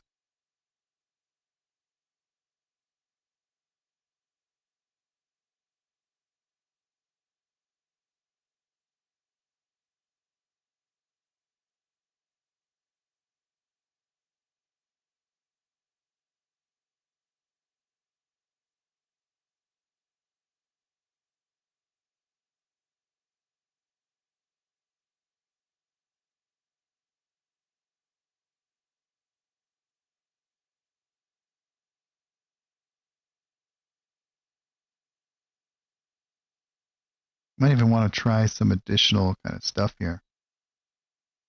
Time of day.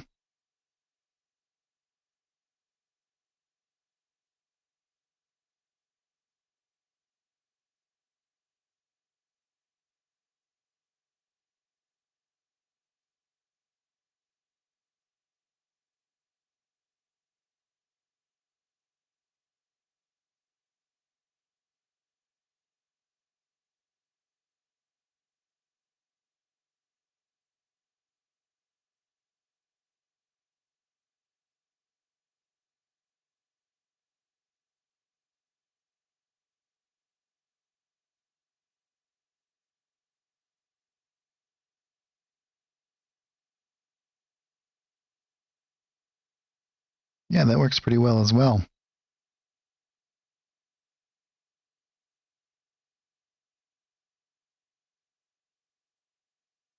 Oh yeah, you bet, Jamie. Yeah.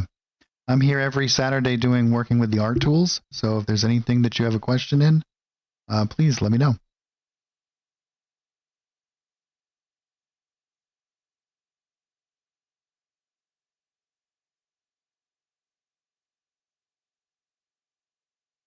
Definitely looks a lot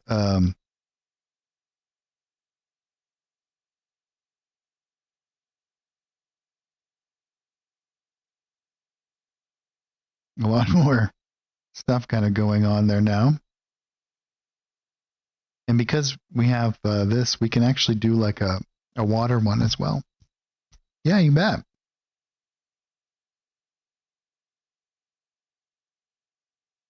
Yeah, I think the parchment actually works really good there.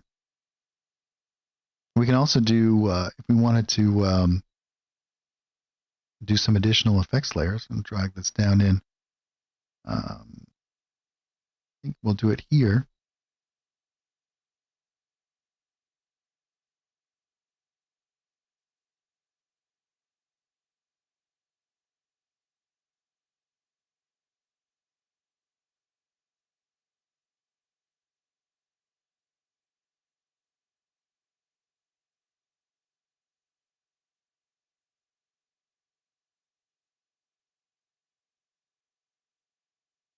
Just stack on some effects layers here.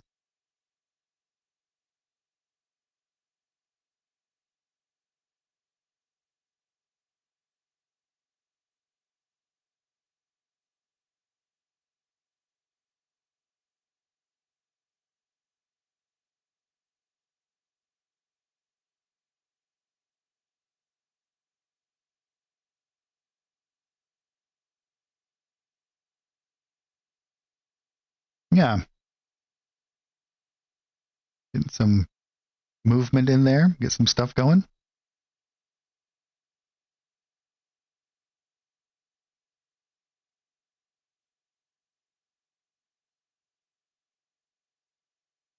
Let's do, I'm actually going to do a painted layer on top to do the rest of my shadow content here. Oops, let's make sure that we go to our painting tab and our stamp.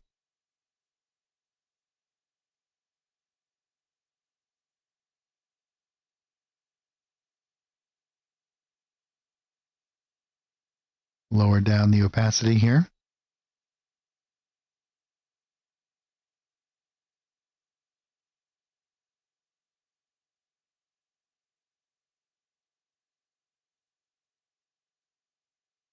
I think what I'll do is I'm going to paint them in more extremely.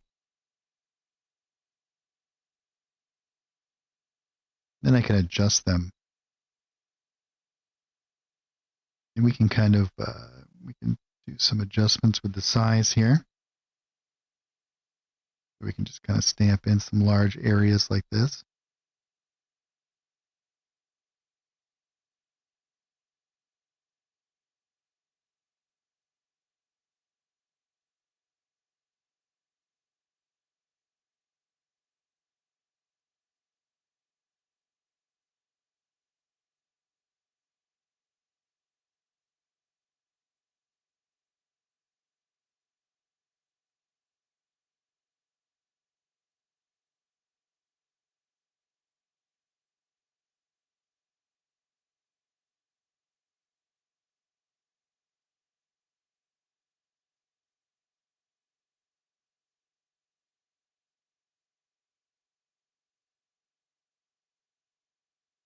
And what we can do in this instance is we can move over to our tab here, our layers tab, and then we can just adjust this amount.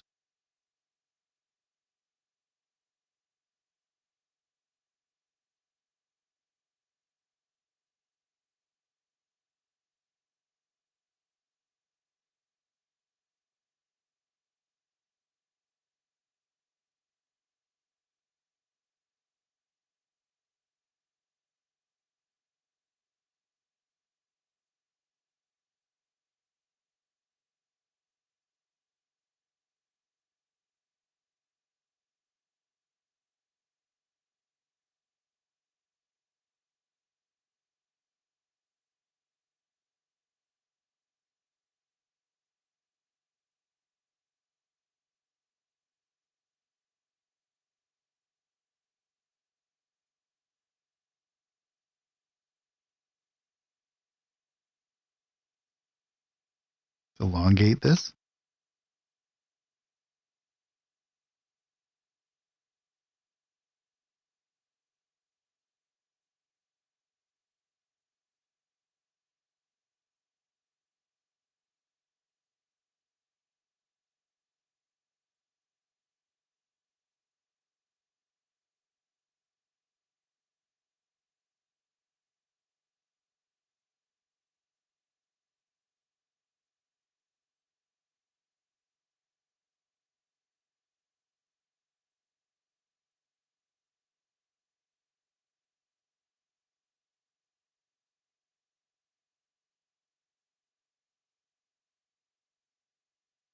Starting to really feel like a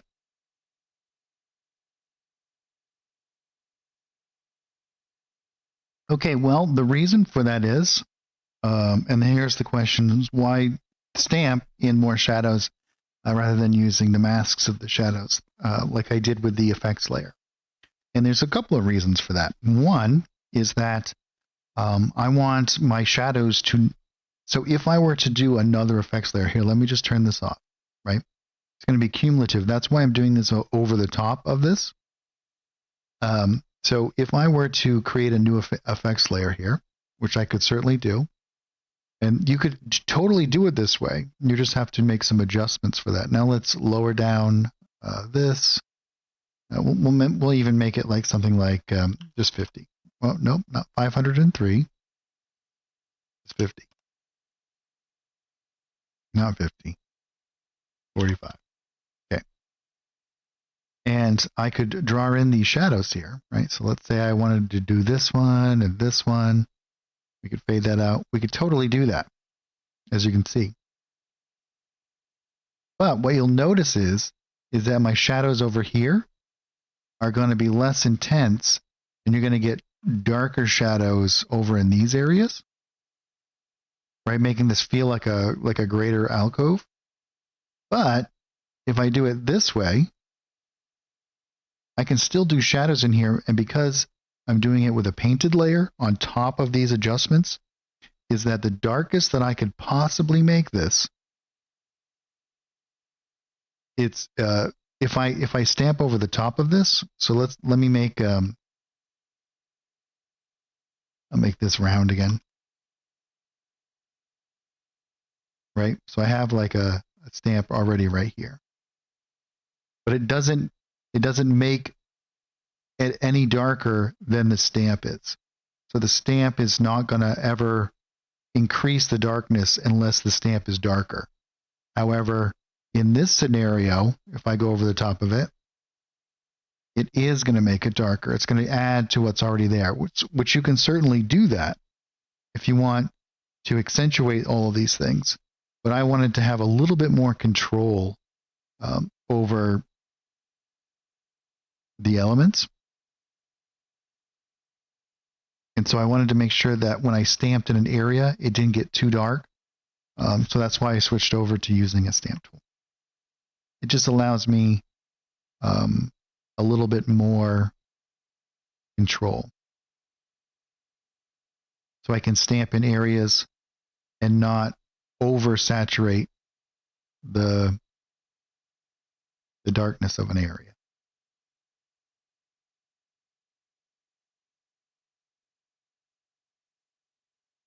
Hopefully that explains it.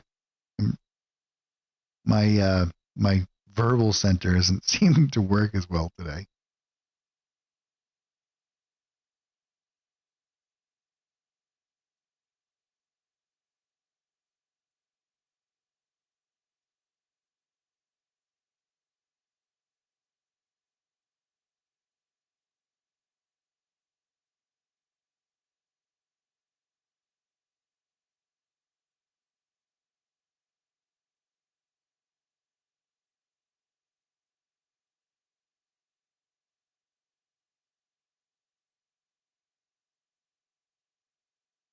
Yeah, it's just knowing how the tools work and avoiding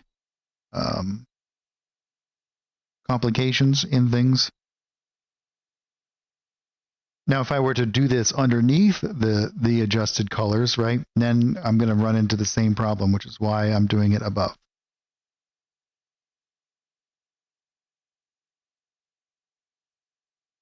But you could certainly still do it, and that's like you can still certainly do it the other way. You can build up your shadows with a couple of different adjust color layers and achieve much of the same effects.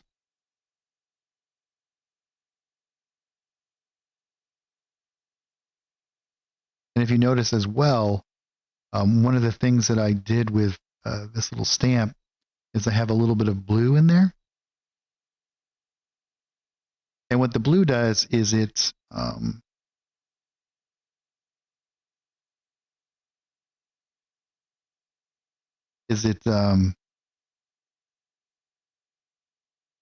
move some of these. Makes it feel like it's more outside. So oftentimes you might notice that the shadows outside are going to be much bluer because of the reflection of the it's the ambient light from the sky.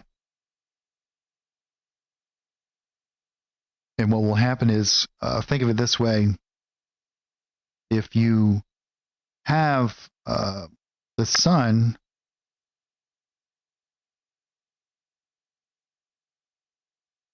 let's do a color that we can kind of see here.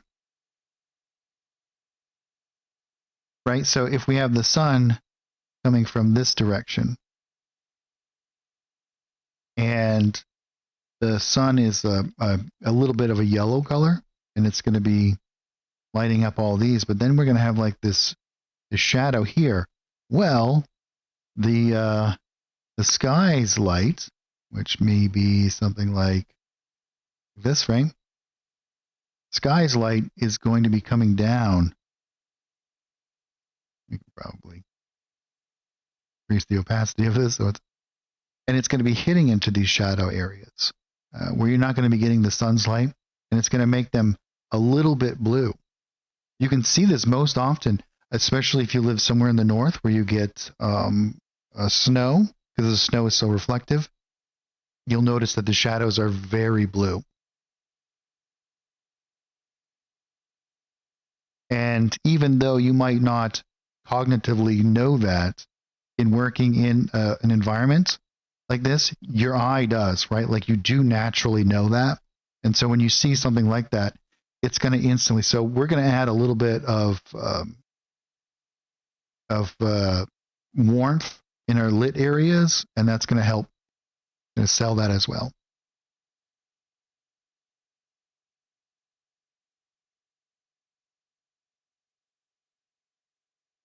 So all of those things kind of come together, and it's part of the unspoken narrative of an image, right? Like the unspoken narrative of the image are the subconscious cues that we're going to pick up on, and it's going to give us information. So, for example, let's go into let's create. I'll do the same thing here. We'll create a new painting layer because I probably would do it a little bit differently here. Let's change this. Let's make this completely opaque so we can see it, right? So I'm going to take away the blue here. I'm going to make this a little bit yellow, just a little bit.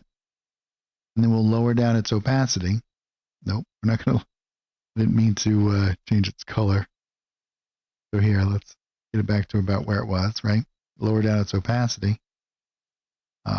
Actually, this would work so much better with it. This would actually work so much better with an effects layer. So let's do that. Let's go back into, but I can actually grab this again so that I have that same kind of color information. I want to maintain that. So let's create a new effects layer here. And we'll go to adjust colors, and we're going to increase the red and green. That's how we make yellow. So another thing, in case you guys are unaware of it, a lot of what we were taught about colors growing up is incorrect, because light is actually additive, and when we use pigments, it's subtractive color creation. Red, green, and blue are actually the true primary colors, and yellow is the secondary color, a combination of red and green. But let's create a mask here, and so when we start to add in these elements here, right? Blur this out. You might have to make some adjustments. You can see that this is what your eye is going to recognize as. And we'll break this up a little bit. And if we do like some nice big areas,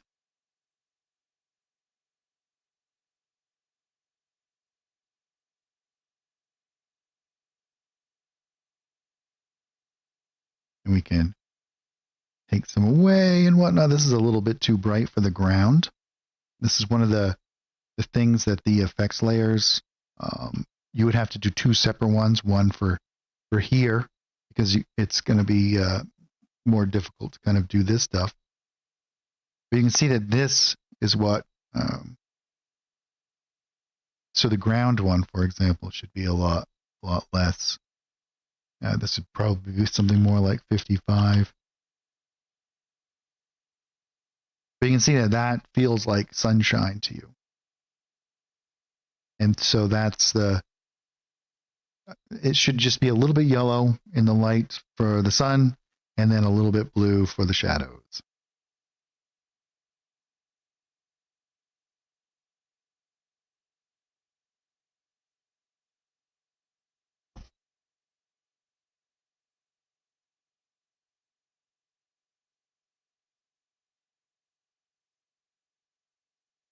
We actually probably do it.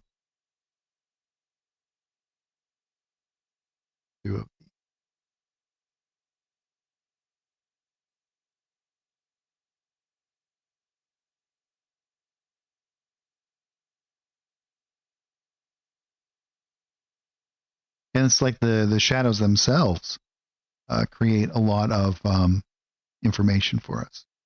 You ever notice when it's like an overcast day, you really don't have rigid shadows. You just have these little ambient occluded shadows that are just small gradients from underneath things. And you can see that this makes the ground seem a little bit more believable, because you have these like dents and lit up areas and whatnot. And even this should be like we should probably blur this out more. So we have, and then take away like bigger areas.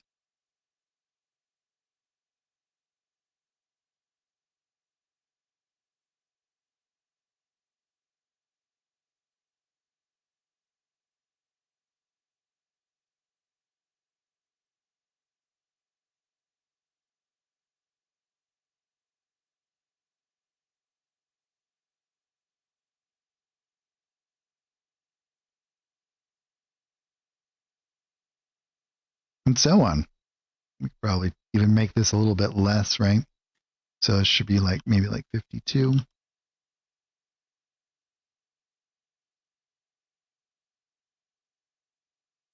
And then you could do an additional effects layer for the objects that would, and the reason why the leaves and whatnot would do more is because they're more reflective. They're shinier than the ground is. The ground's not very shiny at all. So if we did one more, we brought this back up to 55.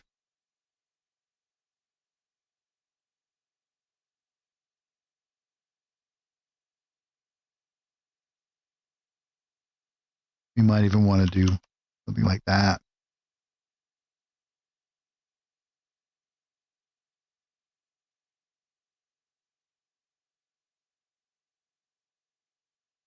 But the amazing thing is that Fantasy Grounds actually allows you to kind of come in here and do all this stuff. You want to do less of a gradient there.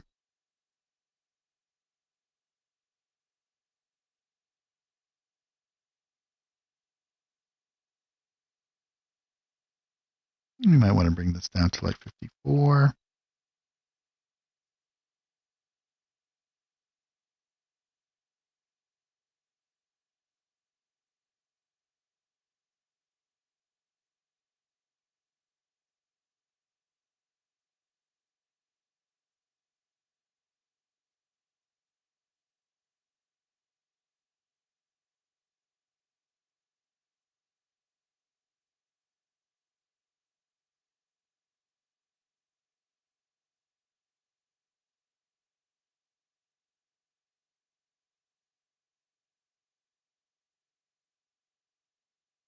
And then you could do like little shines on your rocks.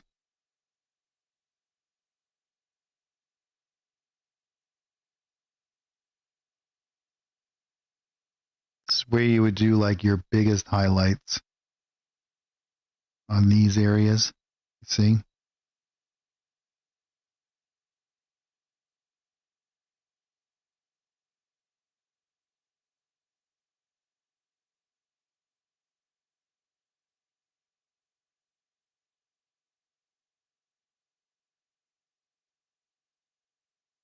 Might even want to bring this down just a little bit more.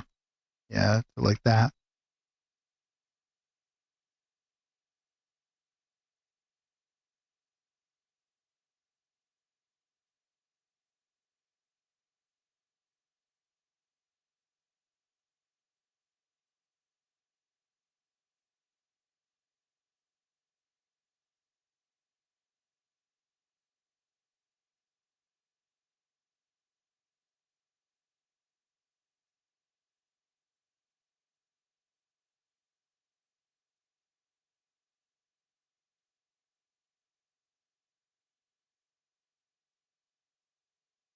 I'm using a mouse. I always use a mouse on the stream because I want to make sure that anything that I do can be reproduced without any sort of equipment.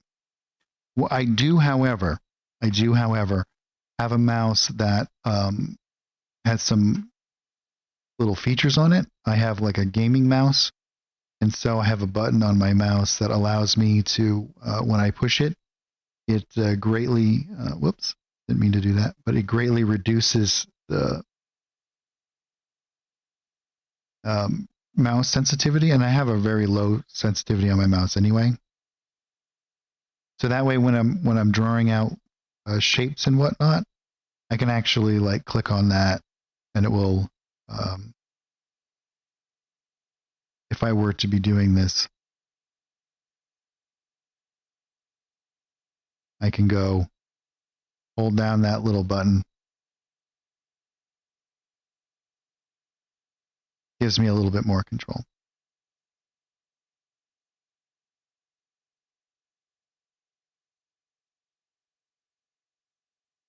I think we'll do a little bit here. Like you can really get carried away just working on these little nuances.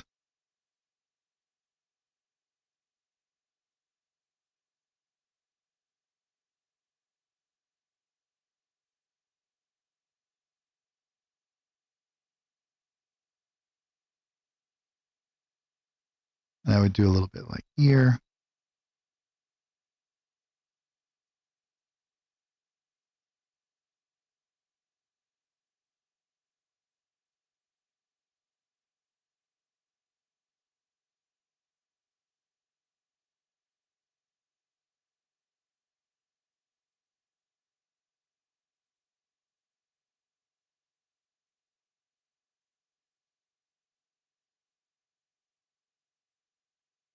We might want to, no, we want to keep it there.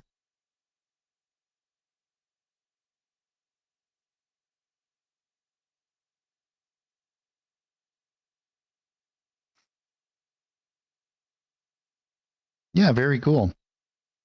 See, you could even do it, come in and do a little bit on some of this stuff.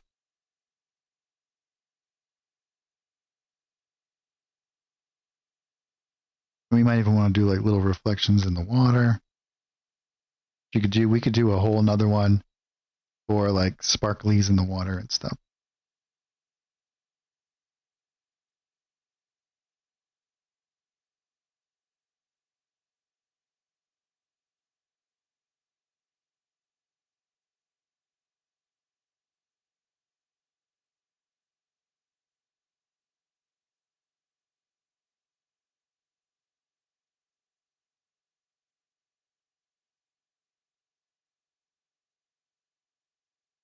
So what I'm going to actually do now is we'll go into this painting layer, which is kind of above a lot of this stuff here.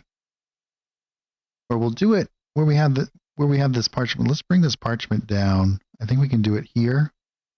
No, we're going to want to do it here. On this layer, what I'll actually do is I'll go back into the coastal map pack and I'll grab this brush again. This stamp. And we got a little bit more time here. We'll add in a little bit more detail in through here. But we're going to be starting to wind down here for the day. If you guys have any questions or anything else that I can help you guys with. And you can really see, right? Like you can really see like this texture variations, the nice gradient slope here, but then we have this little alcove and whatnot. What I would actually do is come in here and we can actually kind of jump into this. It's so hard for me to stop, but we can come in and we can readjust some of this stuff, right? If we want to create some little more variations of like ins and outs to make it not so uniform, make it a little bit more natural.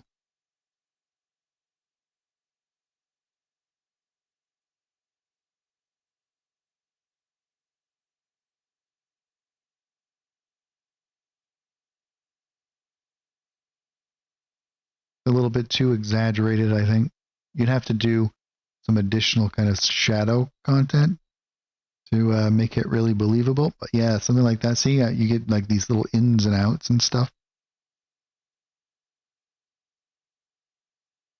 And that's another great thing about using the painting system is that you can come back in and you can kind of constantly adjust this stuff.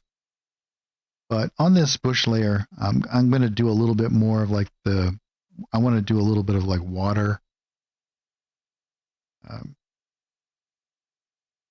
A little bit where it kind of like overcomes this. And so what I'm actually going to do is I'm going to open up the color picker. I'm going to grab some of these like dirty kind of elements here. Maybe not quite that much, but we'll do something maybe like that. And I think we'll increase this a little bit. So we'll do like actually like 200.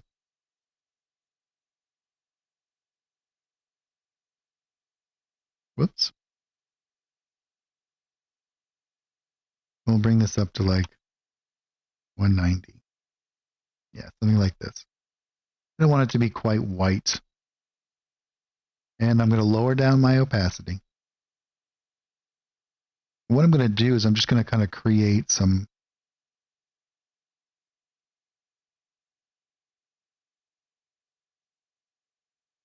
make it pretty small.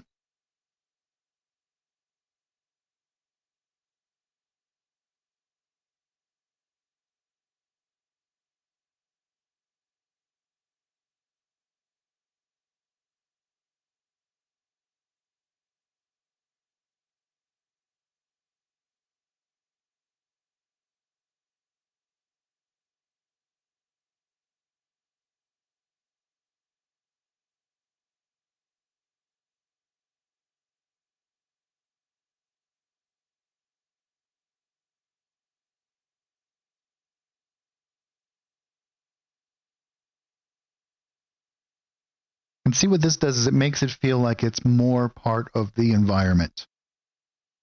Right, you can see how these kind of just look like they're stuck on, but we kind of blur that. We have some rigid areas where we know that there's a defined shape there, but we kind of blur parts of it, right? So we do the same thing over here. We don't want to blur the entire thing. We just want to make sure that the viewer knows that there's some interaction here.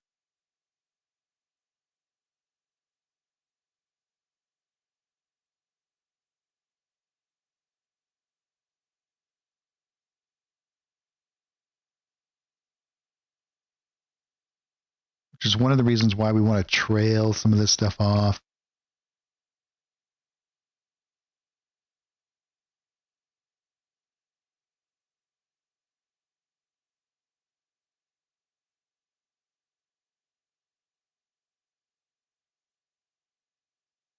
We'll do some here as well.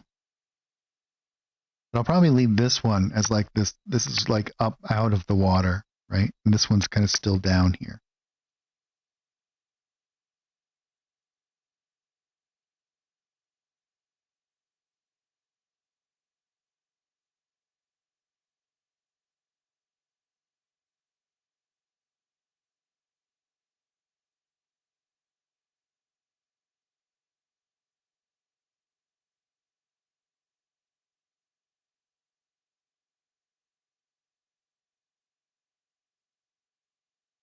Very cool. Let's do some with these tires as well.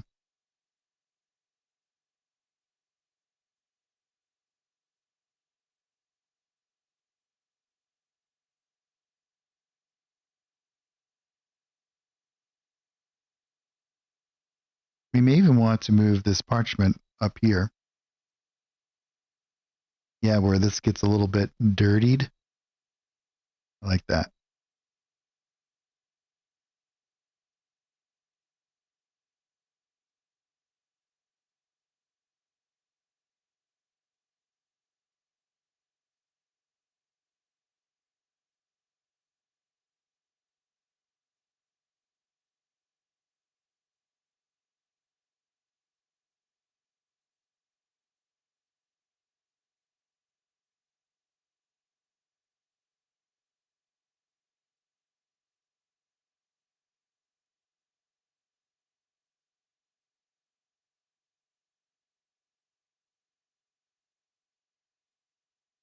Very cool.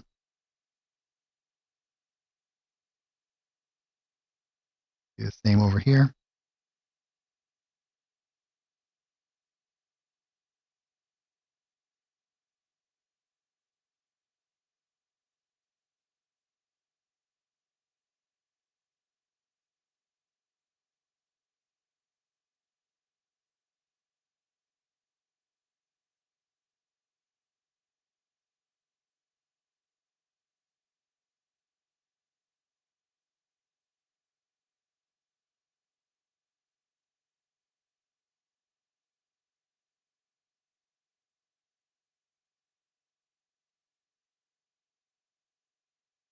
You know how stuff in like dirty water, you develop like get like this foamy kind of build up on things. And any time where we think that some of it's a little bit too much, we can either like move it, readjust it a little bit.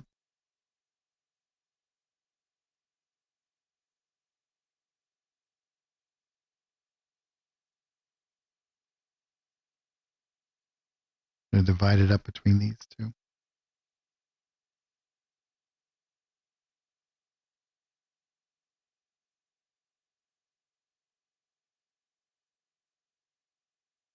Yeah,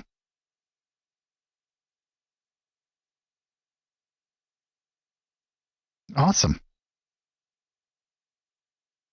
And we'll build our camp over here next week, and then we'll do some like connectors that go across, and then we'll have a nice little completed map. We'll do some stuff that's kind of above, and we'll do some other kind of debris in here as well. We can go into our abandoned places, and this is more like urban kind of stuff in the second one, but in the first one, we have all kinds of different cool stuff here. So maybe we'll do some like car parts and whatnot. Maybe we'll do like I think we would do it on this level.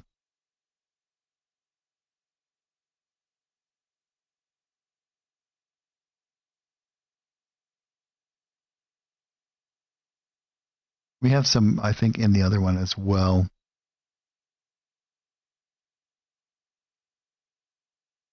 Yeah, we could do like maybe like an ambulance or like an old pickup truck.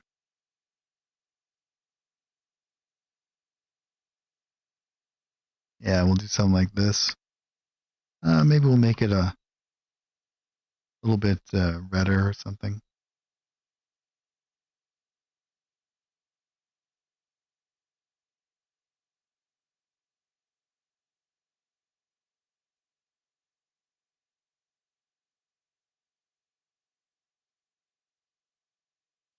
And we could like stamp it maybe like in here. Do all kinds of debris kind of built up around it. We should do one that's kind of like down in the water too, right? Maybe on this side, like sticking up out.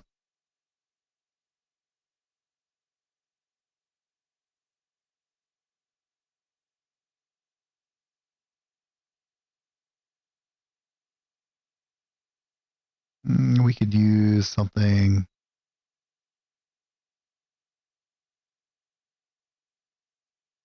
Let's flip it.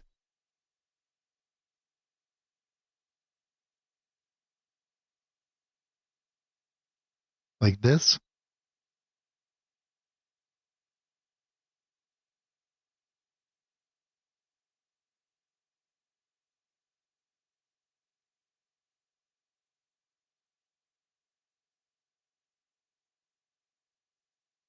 And then we could do it like half down in the water. Yeah. Oh yeah, VW bus. I don't know if I have an image for that.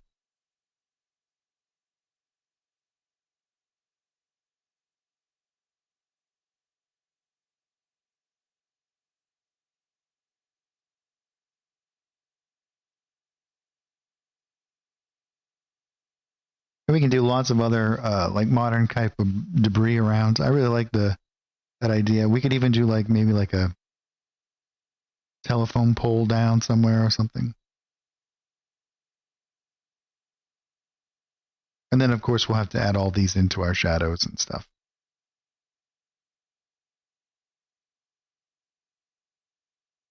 But we'll save that for next time.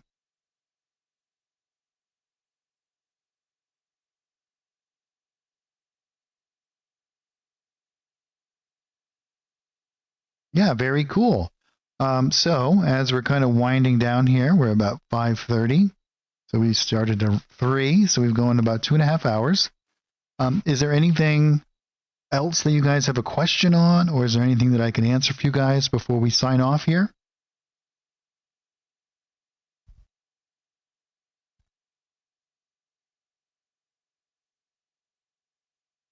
Give you guys a moment for any last comments or questions. And again, one of the great things that about this system, right, we can go back into our ground layer. And at any time, if I decide that I want to maybe darken something up or change things, I can go right into here and do it this way. Like we can change a lot of these parameters, anything that we want to.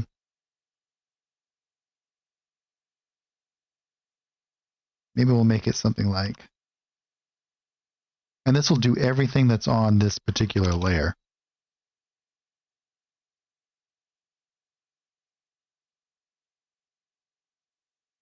Now, if I don't want to do it per layer, I can go into my painting mode over here, and I can do the same thing because these are our paint layers, right? So I can use RG and B, and I can just change these, maybe darken these up a little bit.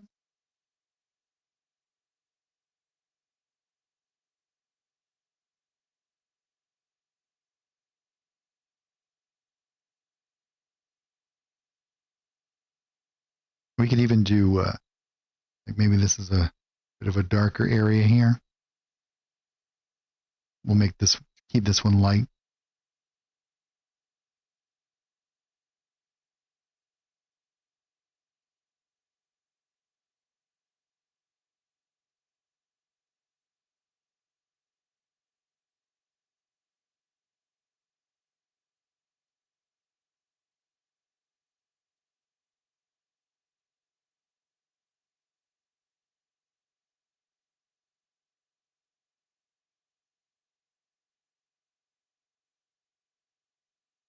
Very cool.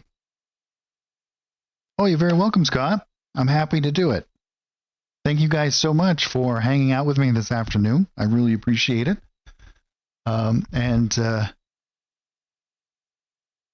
hope to see you guys all next week. I'll be here at 3 p.m. Eastern Time. I try to be here every Saturday. If you guys ever run into any problems or if there is any sort of issue that you encounter, please let me know. I will do anything that I can to help you guys. If you have any questions on the tools or any of the official art packs or anything along those lines, I can also possibly help with that. But besides that, I think that we'll call it for today. And we will, yeah, thanks so much, Evo.